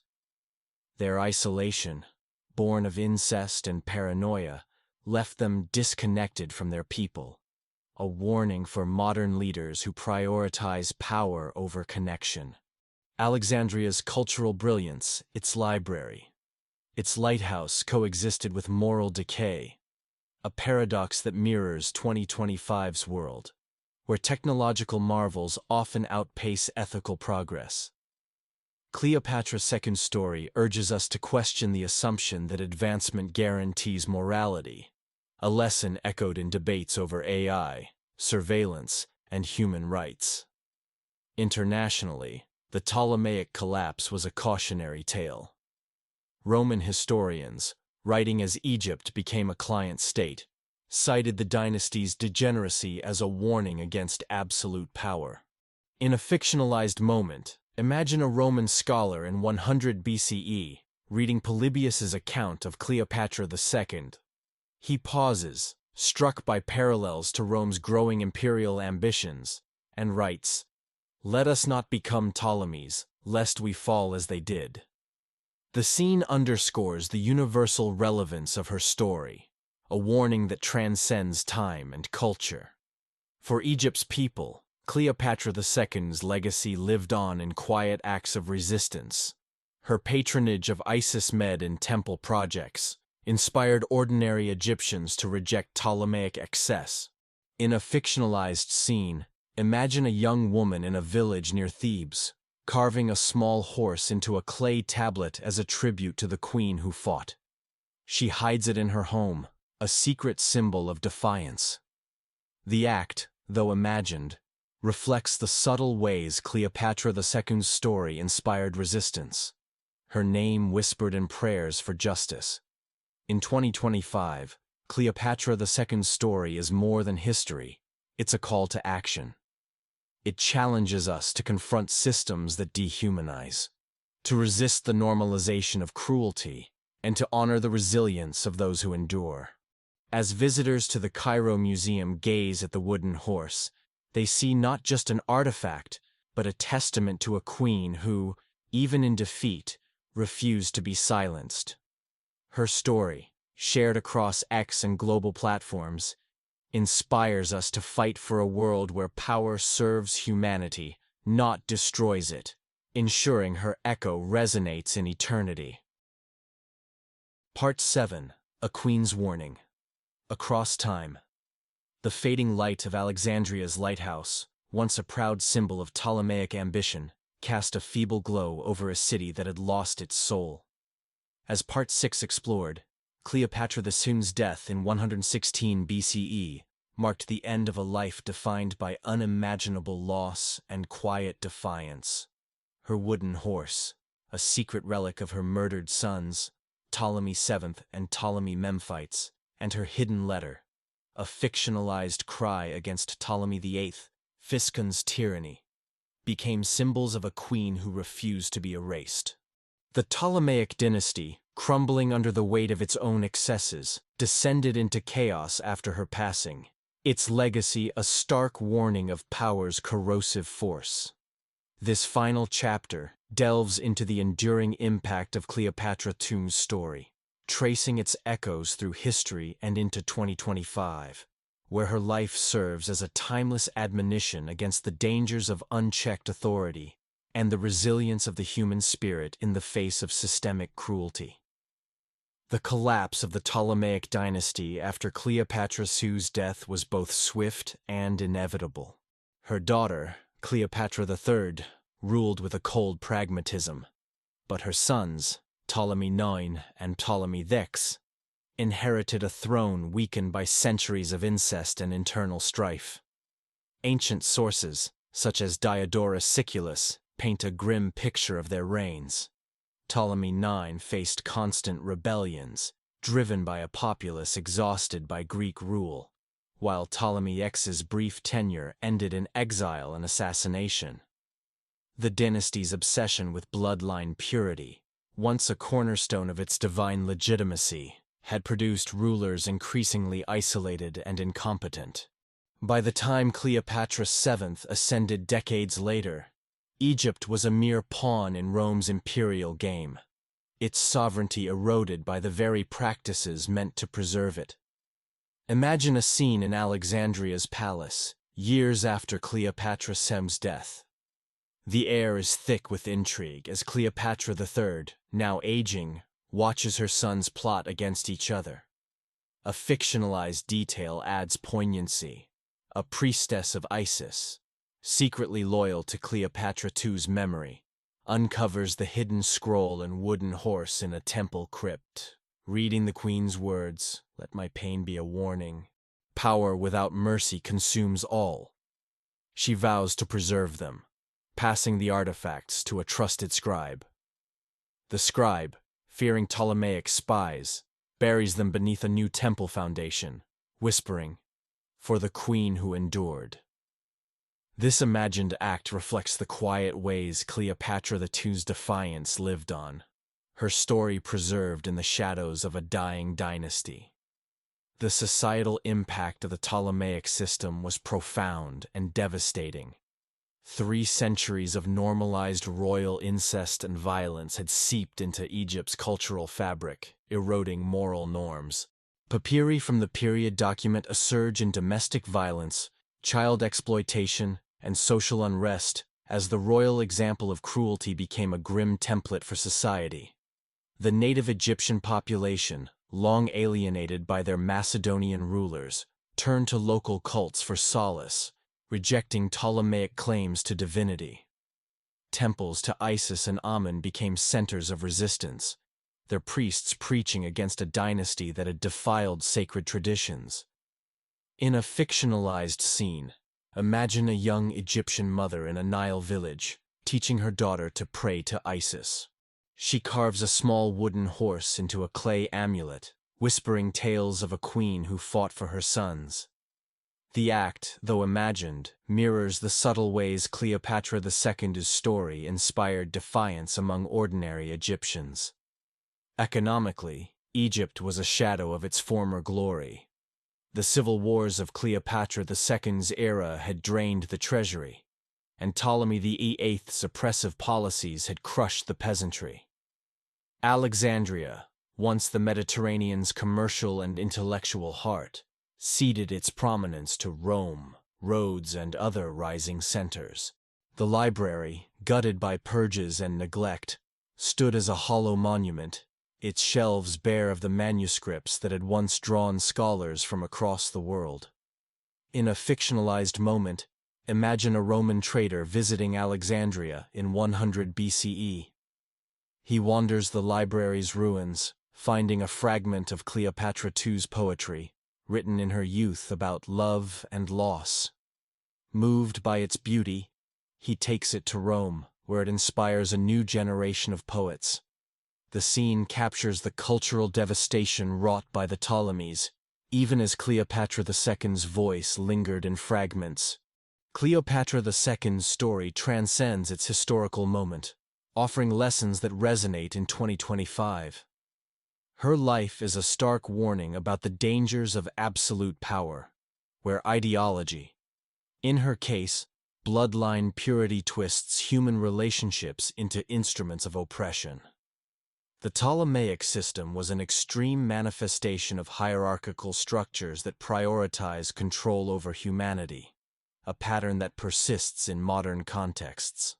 From authoritarian regimes to corporate dynasties, the mechanisms that destroyed Cleopatra II, normalizing cruelty, weaponizing relationships, justifying inhumanity with ideology remain active. Her suffering, integrated into the dynasty's functioning, shows how even the most horrific acts can become routine when power demands it. In a fictionalized epilogue set in 2025, imagine a global conference in Cairo, where historians, activists, and policymakers gather to discuss power and morality. An archaeologist presents Cleopatra II's scroll and wooden horse, recently uncovered in a temple dig. The scroll's words, projected on a screen, read, "I am a queen, but a prisoner of blood. Let my pain teach you. Power without mercy consumes all." The audience, connected via X and global streams, erupts in discussion, with posts comparing her story to modern tyrannies and corporate greed. The wooden horse, displayed in a glass case, trends on X with hashtags like Cleopatra, IR assists, and Power Warned, inspiring a global movement to challenge systemic oppression. This imagined discovery underscores the timeless relevance of her story, a call to confront power's excesses in our own time. Cleopatra II's tragedy was not the result of random cruelty, but of institutional necessity. The murders of her sons, her forced marriage to Ptolemy VIII, and her humiliation as Cleopatra III's co-wife were logical outcomes of a system that valued power over humanity. This pattern sacrificing individuals for political ends, reducing relationships to assets echoes in 2025, from governments that prioritize control over citizens' rights to corporations that exploit workers for profit. Her story challenges us to identify these mechanisms before they normalize atrocities, a task as urgent today as it was in 116 BCE. On June 27, 2025, as debates rage on X about authoritarianism and ethical governance, her life serves as a touchstone for those seeking to build a more humane world. Her resilience, though, is a beacon of hope. Despite unimaginable loss, Cleopatra II never fully surrendered her humanity. Her devotion to Isis, her hidden letter, and the wooden horse were acts of defiance, small but profound. In a fictionalized scene, imagine her final night in 116 BCE, lying in her chambers as death approaches. The wooden horse rests in her hand, its carved surface a map of her pain. She whispers to her sons, "I carried your names through fire." In a dreamlike vision, she sees them running free, untouched by Ptolemaic cruelty, their laughter a balm to her soul. The scene, though imagined, captures her refusal to be erased, her spirit enduring beyond the grave. The Ptolemaic experiment's failure holds universal lessons. The dynasty's pursuit of bloodline purity, meant to ensure divine rule, produced rulers incapable of empathy or effective governance. Their isolation, born of incest and paranoia, left them disconnected from their people, a warning for modern leaders who prioritize power over connection. Alexandria's cultural brilliance, its library, its lighthouse coexisted with moral decay, a paradox that mirrors 2025's world, where technological marvels often outpace ethical progress. Cleopatra II's story urges us to question the assumption that advancement guarantees morality, a lesson echoed in debates over AI ethics, surveillance, and human rights on platforms like X. Internationally, the Ptolemaic collapse was a cautionary tale. Roman historians like Polybius, writing as Egypt became a client state, cited the dynasty's degeneracy as a warning against absolute power. In a fictionalized moment, imagine a Roman philosopher in 80 BCE reading Polybius's account of Cleopatra II. He pauses, struck by parallels to Rome's growing imperial ambitions and writes, "Let us not become Ptolemies, lest we fall as they did." The scene underscores the universal relevance of her story, a warning that transcends time and culture, resonating in 2025 as nations grapple with the temptations of authoritarianism. For Egypt's people, Cleopatra II's legacy lived on in quiet acts of resistance. Her patronage of Isis temples inspired ordinary Egyptians to reject Ptolemaic excess, turning to native traditions for meaning. In a fictionalized scene, imagine a young Egyptian boy in a delta village, hearing tales of a queen who fought for her sons. He carves a wooden horse into a reed boat, setting it adrift on the Nile as a prayer for justice. The act, though imagined, reflects the subtle ways her story fueled defiance, her name whispered in prayers for a better future. In 2025, Cleopatra II's story is a call to action. It challenges us to confront systems that dehumanize, to resist the normalization of cruelty, and to honor the resilience of those who endure. On X, users share her story, drawing parallels to modern struggles, corrupt regimes, exploitative corporations, and eroded human rights. The wooden horse, now a global symbol, inspires art, protests, and policy debates. Its image a reminder of a queen who, even in defeat, refused to be silenced. Her story, shared across digital platforms and museum halls, urges us to build a world where power serves humanity, not destroys it, ensuring her warning echoes across eternity.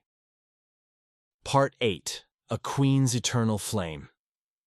The fading embers of Alexandria's lighthouse, once a radiant symbol of Ptolemaic glory, cast a ghostly light over a city that had forgotten its queen.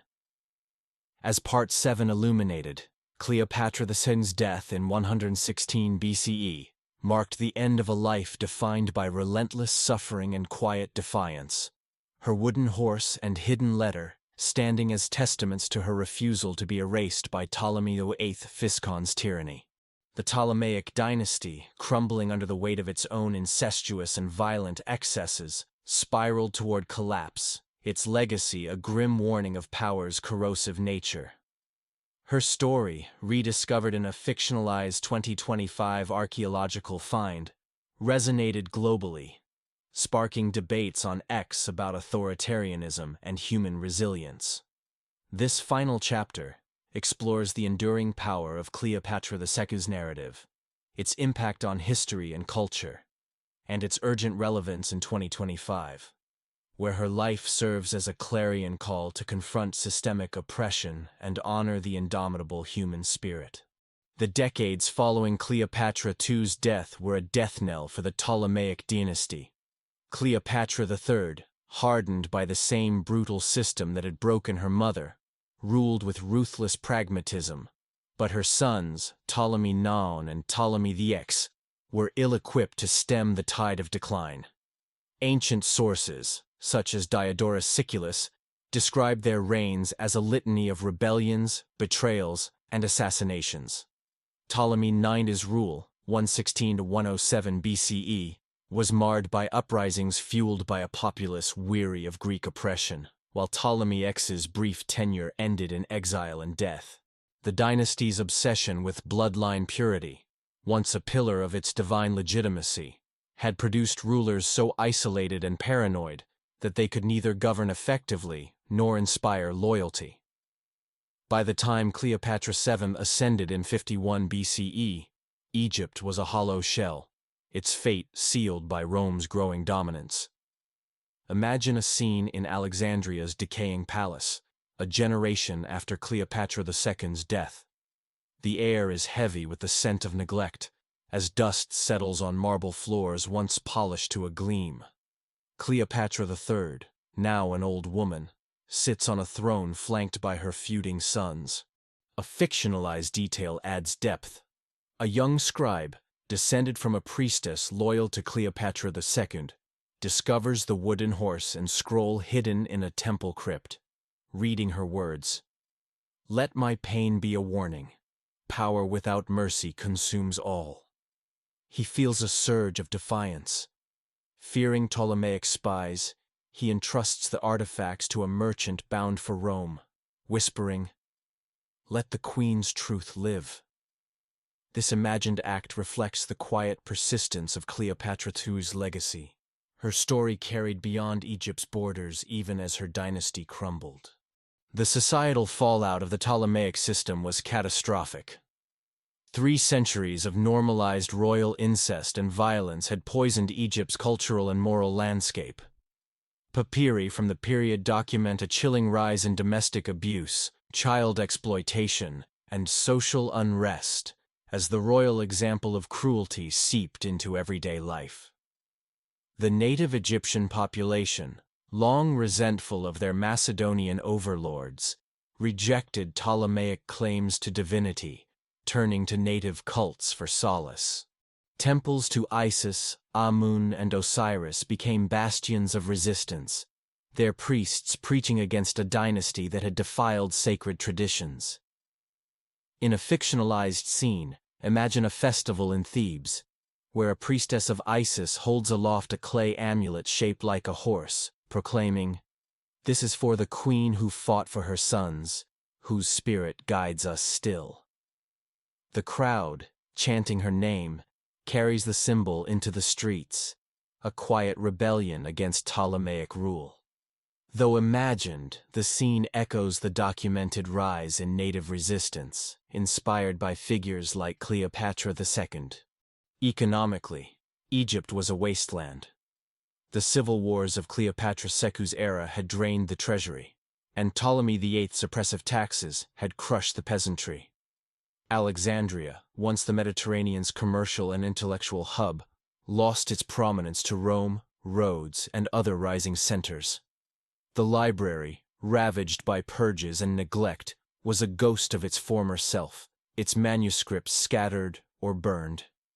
In a fictionalized moment, imagine a young scholar in Athens, 80 BCE, unrolling a salvaged Ptolemaic scroll. It contains a fragment of Cleopatra II's writing, a lament for her lost sons. Moved to tears, he copies it, vowing to preserve her voice. The scene captures the cultural devastation wrought by the Ptolemies, even as Cleopatra II's words endured in fragments, a testament to her resilience. Cleopatra II's story resonates with chilling clarity in 2025, a year marked by global debates over power, ethics, and human rights. Her life is a stark warning about the dangers of absolute authority, where ideology here, bloodline purity, transforms human relationships into tools of oppression. The Ptolemaic system was an extreme manifestation of hierarchical structures that prioritize control over empathy, a pattern that persists in modern contexts.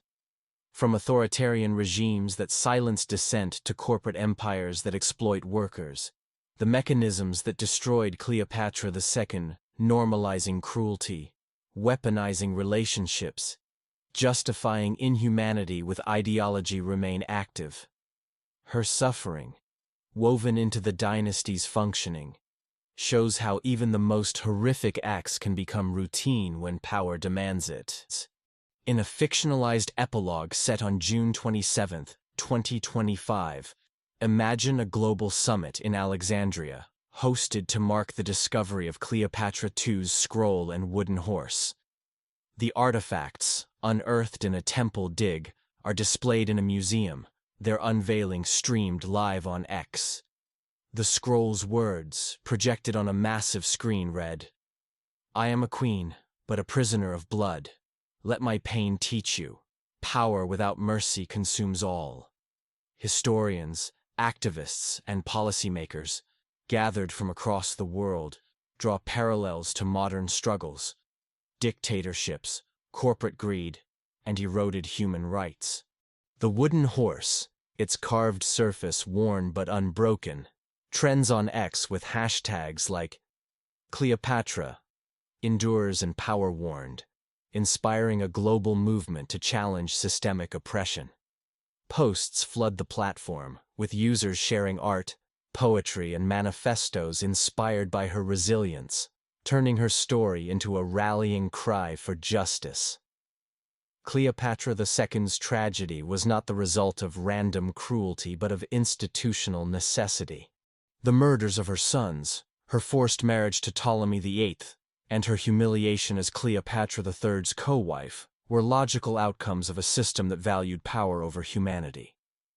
This pattern sacrificing individuals for political ends, reducing relationships to assets, echoes in 2025. From governments that prioritize control over citizens' rights to organizations that exploit loyalty for profit.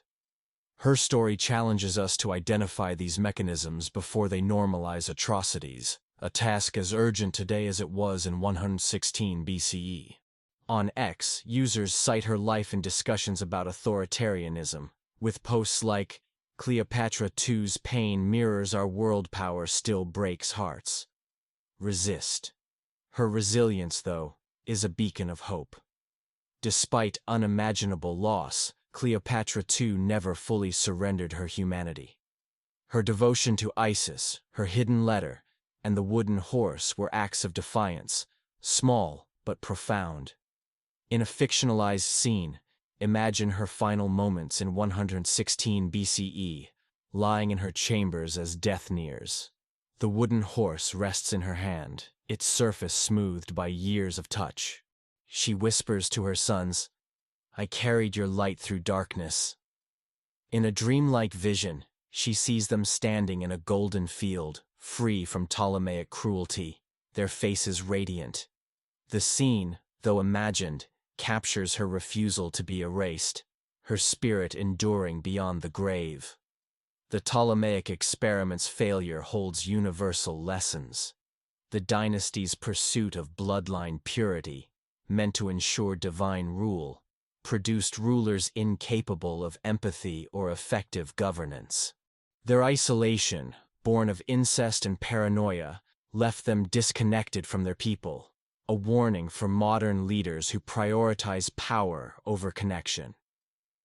Alexandria's cultural brilliance, its library, its lighthouse, coexisted with moral decay, a paradox that mirrors 2025's world, where technological marvels often outpace ethical progress.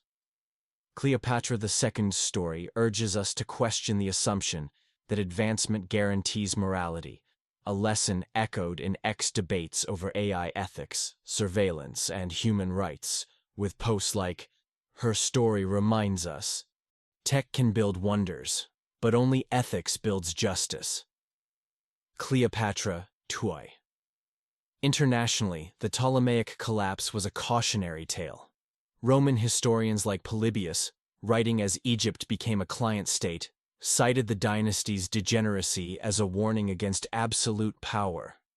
In Airplane, imagine a Roman senator in 70 BCE reading Polybius's account of Cleopatra II. He pauses, notifies, struck by parallels to Rome's imperial ambitions, and writes, "Let us heed Egypt's fall, lest we become Ptolemies."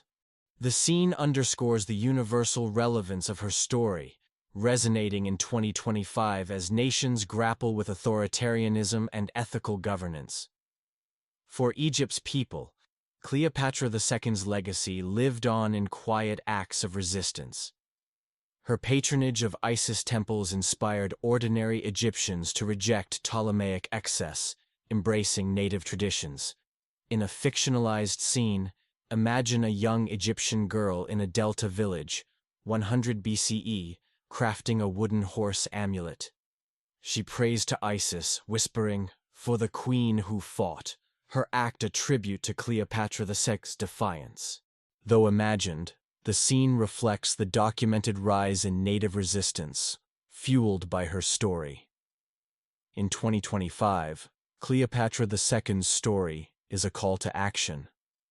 It challenges us to confront systems that dehumanize, to resist the normalization of cruelty, and to honor the resilience of those who endure. On X, her story fuels global conversations, with users sharing art, essays, and policy proposals inspired by her life. The wooden horse, now a museum icon, symbolizes a queen who, even in defeat, refused to be silenced. Her warning, carried across millennia, urges us to build a world where power serves humanity, ensuring her eternal flame burns bright in our collective conscience. Part 9. A Queen's Voice in the Modern Age. The ghostly flicker of Alexandria's lighthouse, a fading echo of Ptolemaic ambition, has long since vanished into the sands of time, but the story of Cleopatra II burns brighter than ever. As Part 8 illuminated, her death in 116 BCE marked the end of a life scarred by betrayal and loss, her wooden horse and hidden letter enduring as symbols of defiance against Ptolemy VIII Physcon's tyranny. The Ptolemaic dynasty's collapse, driven by its obsession with bloodline purity and familial violence, left Egypt a hollow shell, its legacy a warning of power's destructive potential. Her story, rediscovered in a fictionalized 2025 archaeological find, sparked global conversations on X, resonating as a call to resist systemic oppression. This final chapter explores the profound impact of Cleopatra II's narrative in 2025, its influence on culture, politics, and human rights, and its timeless call to honor resilience while confronting the enduring shadows of unchecked power. The Ptolemaic dynasty's downfall after Cleopatra II's death was a slow-motion tragedy. Cleopatra III, hardened by the same brutal system that shattered her mother, ruled with an iron grip. But her sons, Ptolemy IX and Ptolemy X, were no match for the kingdom's mounting crises. Ancient sources, like Diodorus Siculus, describe their reigns as a cascade of rebellions and betrayals, with Ptolemy IX ousted by his brother and Ptolemy X meeting a violent end. The dynasty's ideology of bloodline purity, meant to secure divine rule, had instead produced rulers so paranoid and disconnected that they could neither govern nor inspire. By the time Cleopatra VII took the throne in 51 BCE, Egypt was a Roman puppet, its once mighty pharaohs reduced to bargaining chips in the Republic's imperial game. The seeds of this collapse were sown in Cleopatra II's era, her suffering a microcosm of a system that devoured itself. Imagine a scene in Alexandria's crumbling palace, decades after Cleopatra II's death. The air is stale, the marble walls cracked from neglect. Cleopatra III, now frail, watches her son's rivalry tear the court apart. A fictionalized detail adds resonance. A young priestess, descended from a scribe loyal to Cleopatra II, uncovers the wooden horse and scroll in a hidden temple vault, reading the queen's words. "Let my pain be a warning. Power without mercy consumes all." She feels a surge of purpose. Knowing the Ptolemies' spies lurk, she entrusts the artifacts to a traveling poet, whispering, "Carry her truth beyond these walls." The poet, bound for Greece, vows to spread her story, ensuring Cleopatra II's voice endures. This imagined act reflects the quiet persistence of her legacy, a flame kept alive in the shadows of a dying dynasty. The societal scars of the Ptolemaic system ran deep. 3 centuries of normalized royal incest and violence had poisoned Egypt's moral landscape, seeping into every level of society. Papyri from the period document rising domestic abuse, child neglect, and social unrest, as the royal example of cruelty became a grim blueprint. The native Egyptian population, alienated by their Greek overlords, rejected Ptolemaic divinity, seeking solace in native cults. Temples to Isis, Amun, and Osiris became hubs of resistance, their priests denouncing a dynasty that had defiled sacred bonds. In a fictionalized scene, imagine a festival in Memphis, 90 BCE, where a priest holds aloft a wooden horse amulet, proclaiming, "This is for Cleopatra II, who fought for her sons and defied a tyrant." The crowd, chanting her name, carries the symbol through the streets, a quiet rebellion against Ptolemaic rule. Though imagined, the scene mirrors the documented surge in native defiance, inspired by her story. Economically, Egypt was a ruin. The civil wars of Cleopatra II's time had bled the treasury dry, and Ptolemy VIII's crushing taxes had impoverished the peasantry. Alexandria, once the Mediterranean's commercial and intellectual heart, lost its primacy to Rome and other rising powers. The library, ravaged by purges and neglect, was a hollow shell, its manuscripts scattered or destroyed. In a fictionalized moment, imagine a Roman scholar in 60 BCE visiting Alexandria's ruins. He finds a tattered papyrus, a fragment of Cleopatra II's poetry from her youth, lamenting lost love. Moved, he copies it, vowing to preserve her voice in Rome's growing archives. The scene captures the cultural devastation wrought by the Ptolemies, even as Cleopatra II's words endured in fragments, a testament to her unyielding spirit. In 2025, Cleopatra II's story is a global touchstone, its relevance amplified by the challenges of the modern age. Her life is a stark warning about the dangers of absolute power, where ideology, bloodline purity in her case, twists human relationships into instruments of oppression. The Ptolemaic system was an extreme example of hierarchical structures that prioritize control over empathy, a pattern that persists today. From authoritarian regimes that silence dissent to corporations that exploit loyalty, the mechanisms that destroyed Cleopatra II, normalizing cruelty, weaponizing relationships, justifying inhumanity with ideology remain active. Her suffering, embedded in the dynasty's functioning, shows how even the most horrific acts can become routine when power demands it. On June 27, 2025, at 1:25 p.m., as debates rage on X about global power dynamics, Cleopatra II's story fuels urgent conversations.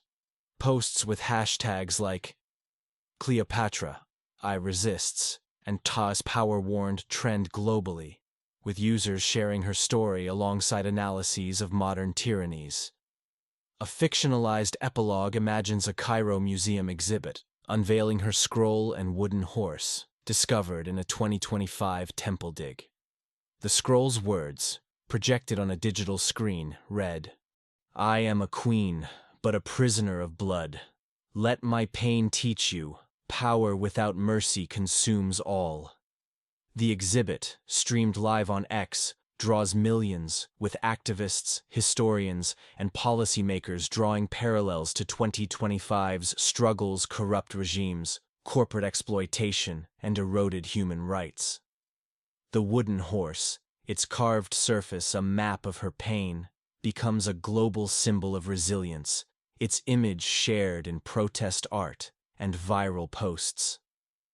Cleopatra II's tragedy was not random but institutional.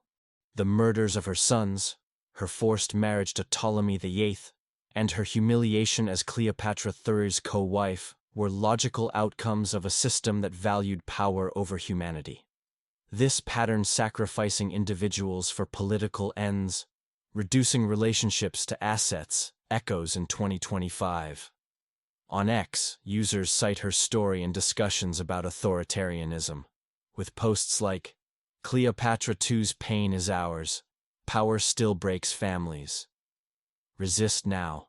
From governments that prioritize control over citizens' rights to corporations that exploit workers, her story challenges us to dismantle these systems before they normalize atrocities. Her resilience, though, is a beacon of hope. Despite unimaginable loss, Cleopatra II never fully surrendered her humanity. Her devotion to Isis, her hidden letter, and the wooden horse were acts of defiance, small but profound. In a fictionalized scene, imagine her final moments in 116 BCE, lying in her chambers as death nears. The wooden horse rests in her hand, its surface smoothed by years of touch. She whispers to her sons, I carried your light through the abyss. In a dreamlike vision, she sees them in a golden field, free from Ptolemaic cruelty, their laughter a balm to her soul. The scene, though imagined, captures her refusal to be erased, her spirit enduring beyond the grave. The Ptolemaic experiment's failure holds timeless lessons.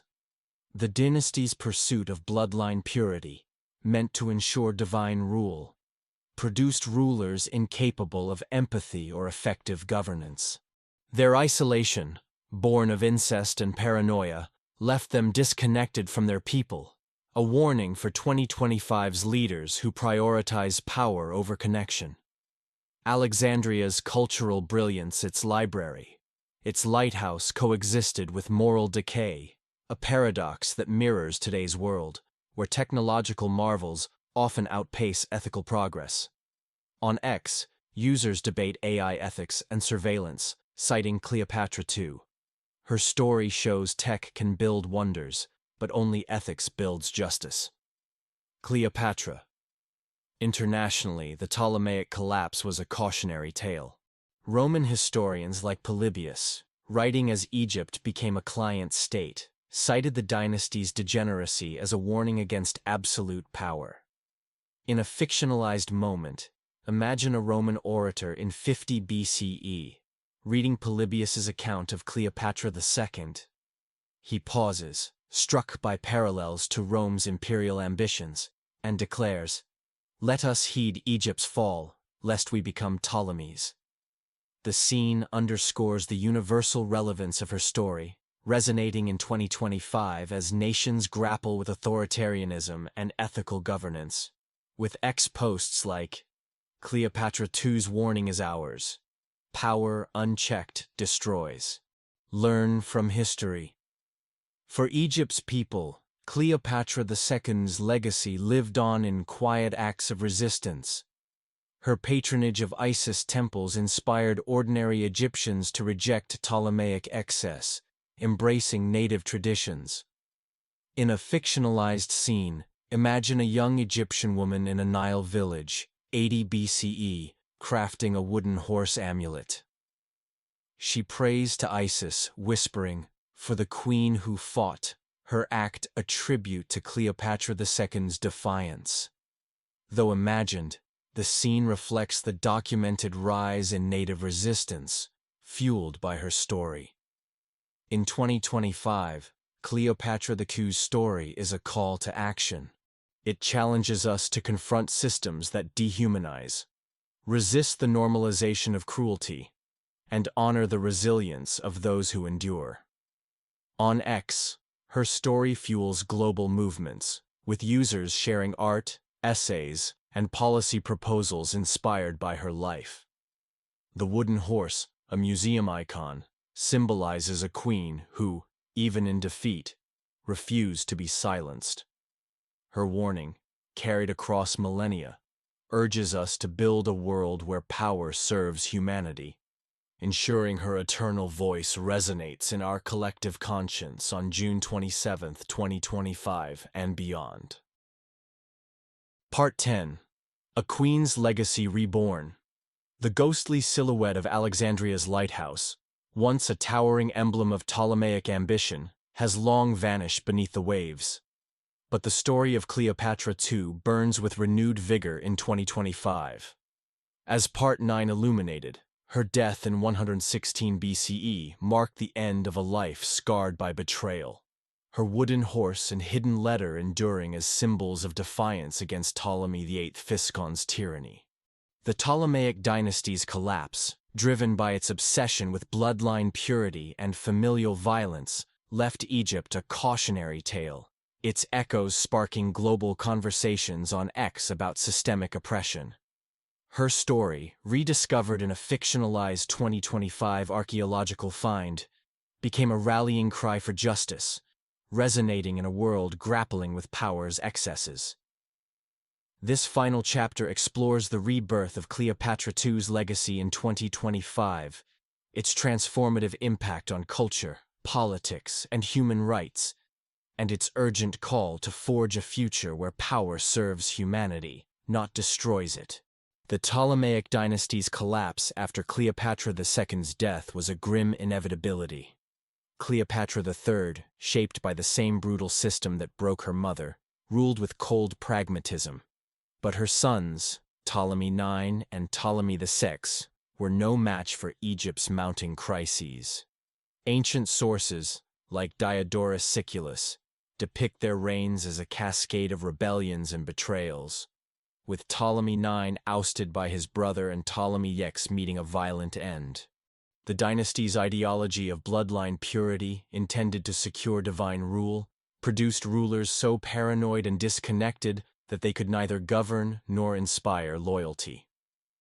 By the time Cleopatra VII ascended in 51 BCE, Egypt was a Roman client state, its sovereignty eroded by the very practices meant to preserve it.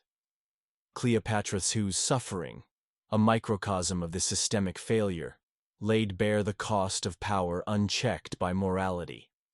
Imagine a scene in Alexandria's decaying palace, decades after Cleopatra II's death. The air is thick with the stench of neglect, as cracked marble walls echo with the whispers of courtiers. Cleopatra III, now frail, watches her son's rivalry tear the dynasty apart. A fictionalized detail adds poignancy.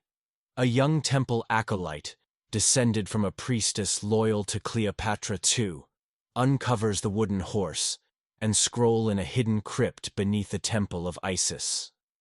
reading the queen's words. Let my pain be a warning. Power without mercy consumes all. She feels a surge of defiance.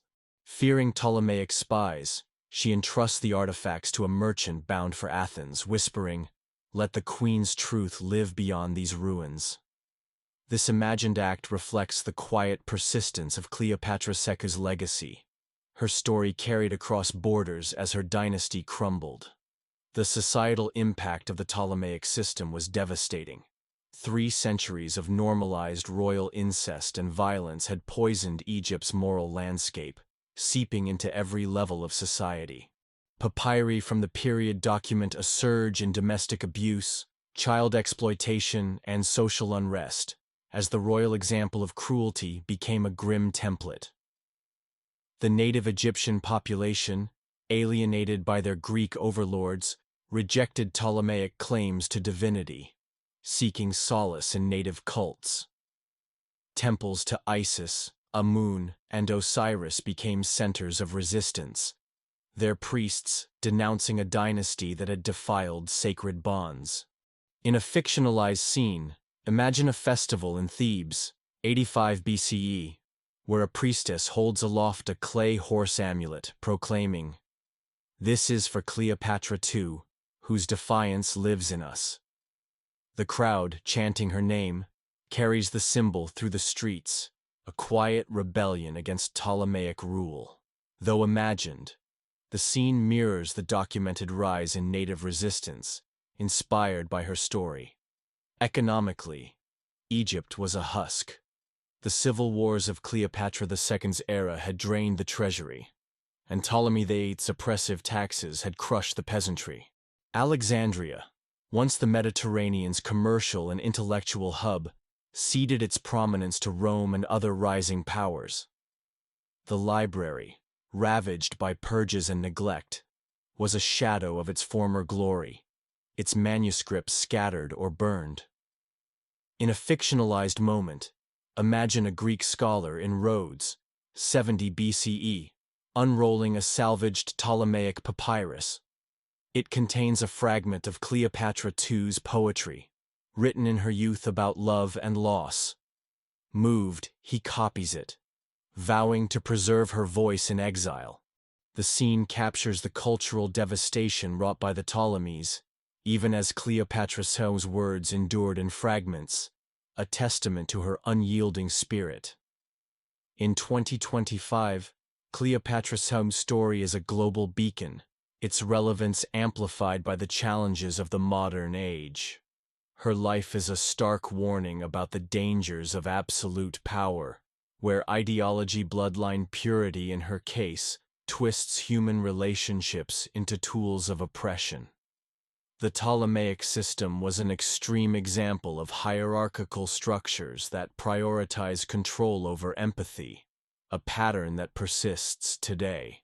From authoritarian regimes that silence dissent to corporations that exploit workers, the mechanisms that destroyed Cleopatra II, normalizing cruelty, weaponizing relationships, justifying inhumanity with ideology remain active. Her suffering, embedded in the dynasty's functioning, shows how even the most horrific acts can become routine when power demands it. On June 27, 2025, at 1:27 p.m., as global debates rage on X about power and ethics, Cleopatra II's story fuels urgent conversations. Posts with hashtags like Cleopatra I endures and power-worn trend worldwide, with users sharing her story alongside analyses of modern tyrannies. A fictionalized epilogue imagines a global summit in Cairo, hosted to mark the 2025 discovery of her scroll and wooden horse in a temple dig. The artifacts, unveiled in a museum exhibit, are streamed live on X, drawing millions. The scroll's words, displayed on a digital screen, read, "I am a queen, but a prisoner of blood. Let my pain teach you. Power without mercy consumes all." Historians, activists, and policymakers draw parallels to 2025's struggles, corrupt regimes, corporate greed, and eroded human rights. The wooden horse, its carved surface worn but unbroken, becomes a global symbol of resilience. Its image shared in protest art, viral posts, and even AI-generated tributes on X. Cleopatra II's tragedy was not random, but institutional. The murders of her sons, her forced marriage to Ptolemy VIII, and her humiliation as Cleopatra III's co-wife were logical outcomes of a system that valued power over humanity. This pattern sacrificing individuals for political ends, reducing relationships to assets echoes in 2025. On X, users cite her story in discussions about authoritarianism, with posts like, "Cleopatra II's pain mirrors our world power still breaks families." Resist 2025. From governments that prioritize control over citizens' rights to corporations that exploit loyalty, her story challenges us to dismantle these systems before they normalize atrocities. A task as urgent today as it was in 116 BCE. Her resilience, though, is a beacon of hope. Despite unimaginable loss, Cleopatra II never fully surrendered her humanity. Her devotion to Isis, her hidden letter, and the wooden horse were acts of defiance, small but profound. In a fictionalized scene, imagine her final moments in 116 BCE, lying in her chambers as death approaches. The wooden horse rests in her hand, its surface smoothed by years of touch. She whispers to her sons, "I carried your light through the abyss." In a dreamlike vision, she sees them in a golden field, free from Ptolemaic cruelty, their laughter a balm to her soul. The scene, though imagined, captures her refusal to be erased, her spirit enduring beyond the grave. The Ptolemaic experiment's failure holds timeless lessons. The dynasty's pursuit of bloodline purity, meant to ensure divine rule, produced rulers incapable of empathy or effective governance. Their isolation, born of incest and paranoia, left them disconnected from their people, a warning for 2025's leaders who prioritize power over connection. Alexandria's cultural brilliance, its library, its lighthouse coexisted with moral decay, a paradox that mirrors today's world, where technological marvels often outpace ethical progress. On X, users debate AI ethics and surveillance, citing Cleopatra II. Her story shows tech can build wonders, but only ethics builds justice. Cleopatra, 2025. Internationally, the Ptolemaic collapse was a cautionary tale. Roman historians like Polybius, writing as Egypt became a client state, cited the dynasty's degeneracy as a warning against absolute power. In a fictionalized moment, imagine a Roman philosopher in 60 BCE reading Polybius's account of Cleopatra II. He pauses, struck by parallels to Rome's imperial ambitions, and writes, "Let us heed Egypt's fall, lest we become Ptolemies." The scene underscores the universal relevance of her story, resonating in 2025 as nations grapple with authoritarianism and ethical governance, with X posts like, "Cleopatra II's warning is ours, power unchecked destroys." Learn from her. For Egypt's people, Cleopatra II's legacy lived on in quiet acts of resistance. Her patronage of Isis temples inspired ordinary Egyptians to reject Ptolemaic excess, embracing native traditions. In a fictionalized scene, imagine a young Egyptian boy in a Delta village, 75 BCE, crafting a wooden horse amulet. He prays to Isis, whispering, "For the queen who fought," his act a tribute to her defiance. Though imagined, the scene reflects the documented rise in native resistance, fueled by her story. In 2025, Cleopatra II's story is a call to action. It challenges us to confront systems that dehumanize, resist the normalization of cruelty, and honor the resilience of those who endure. On X, her story fuels global movements, with users sharing art, essays, and policy proposals inspired by her life. The wooden horse, a museum icon, symbolizes a queen who, even in defeat, refused to be silenced. Her warning, carried across millennia, urges us to build a world where power serves humanity, ensuring her legacy burns bright on 2025 and beyond. Thank you so much for taking the time to watch our video on the gripping and profound story of Cleopatra II. If you found this content compelling, please hit the like button, share the video to spread her incredible tale, and don't forget to subscribe to our channel to stay updated on more captivating videos. Your support fuels our passion to bring you high-quality stories that inspire and inform. See you in the next video.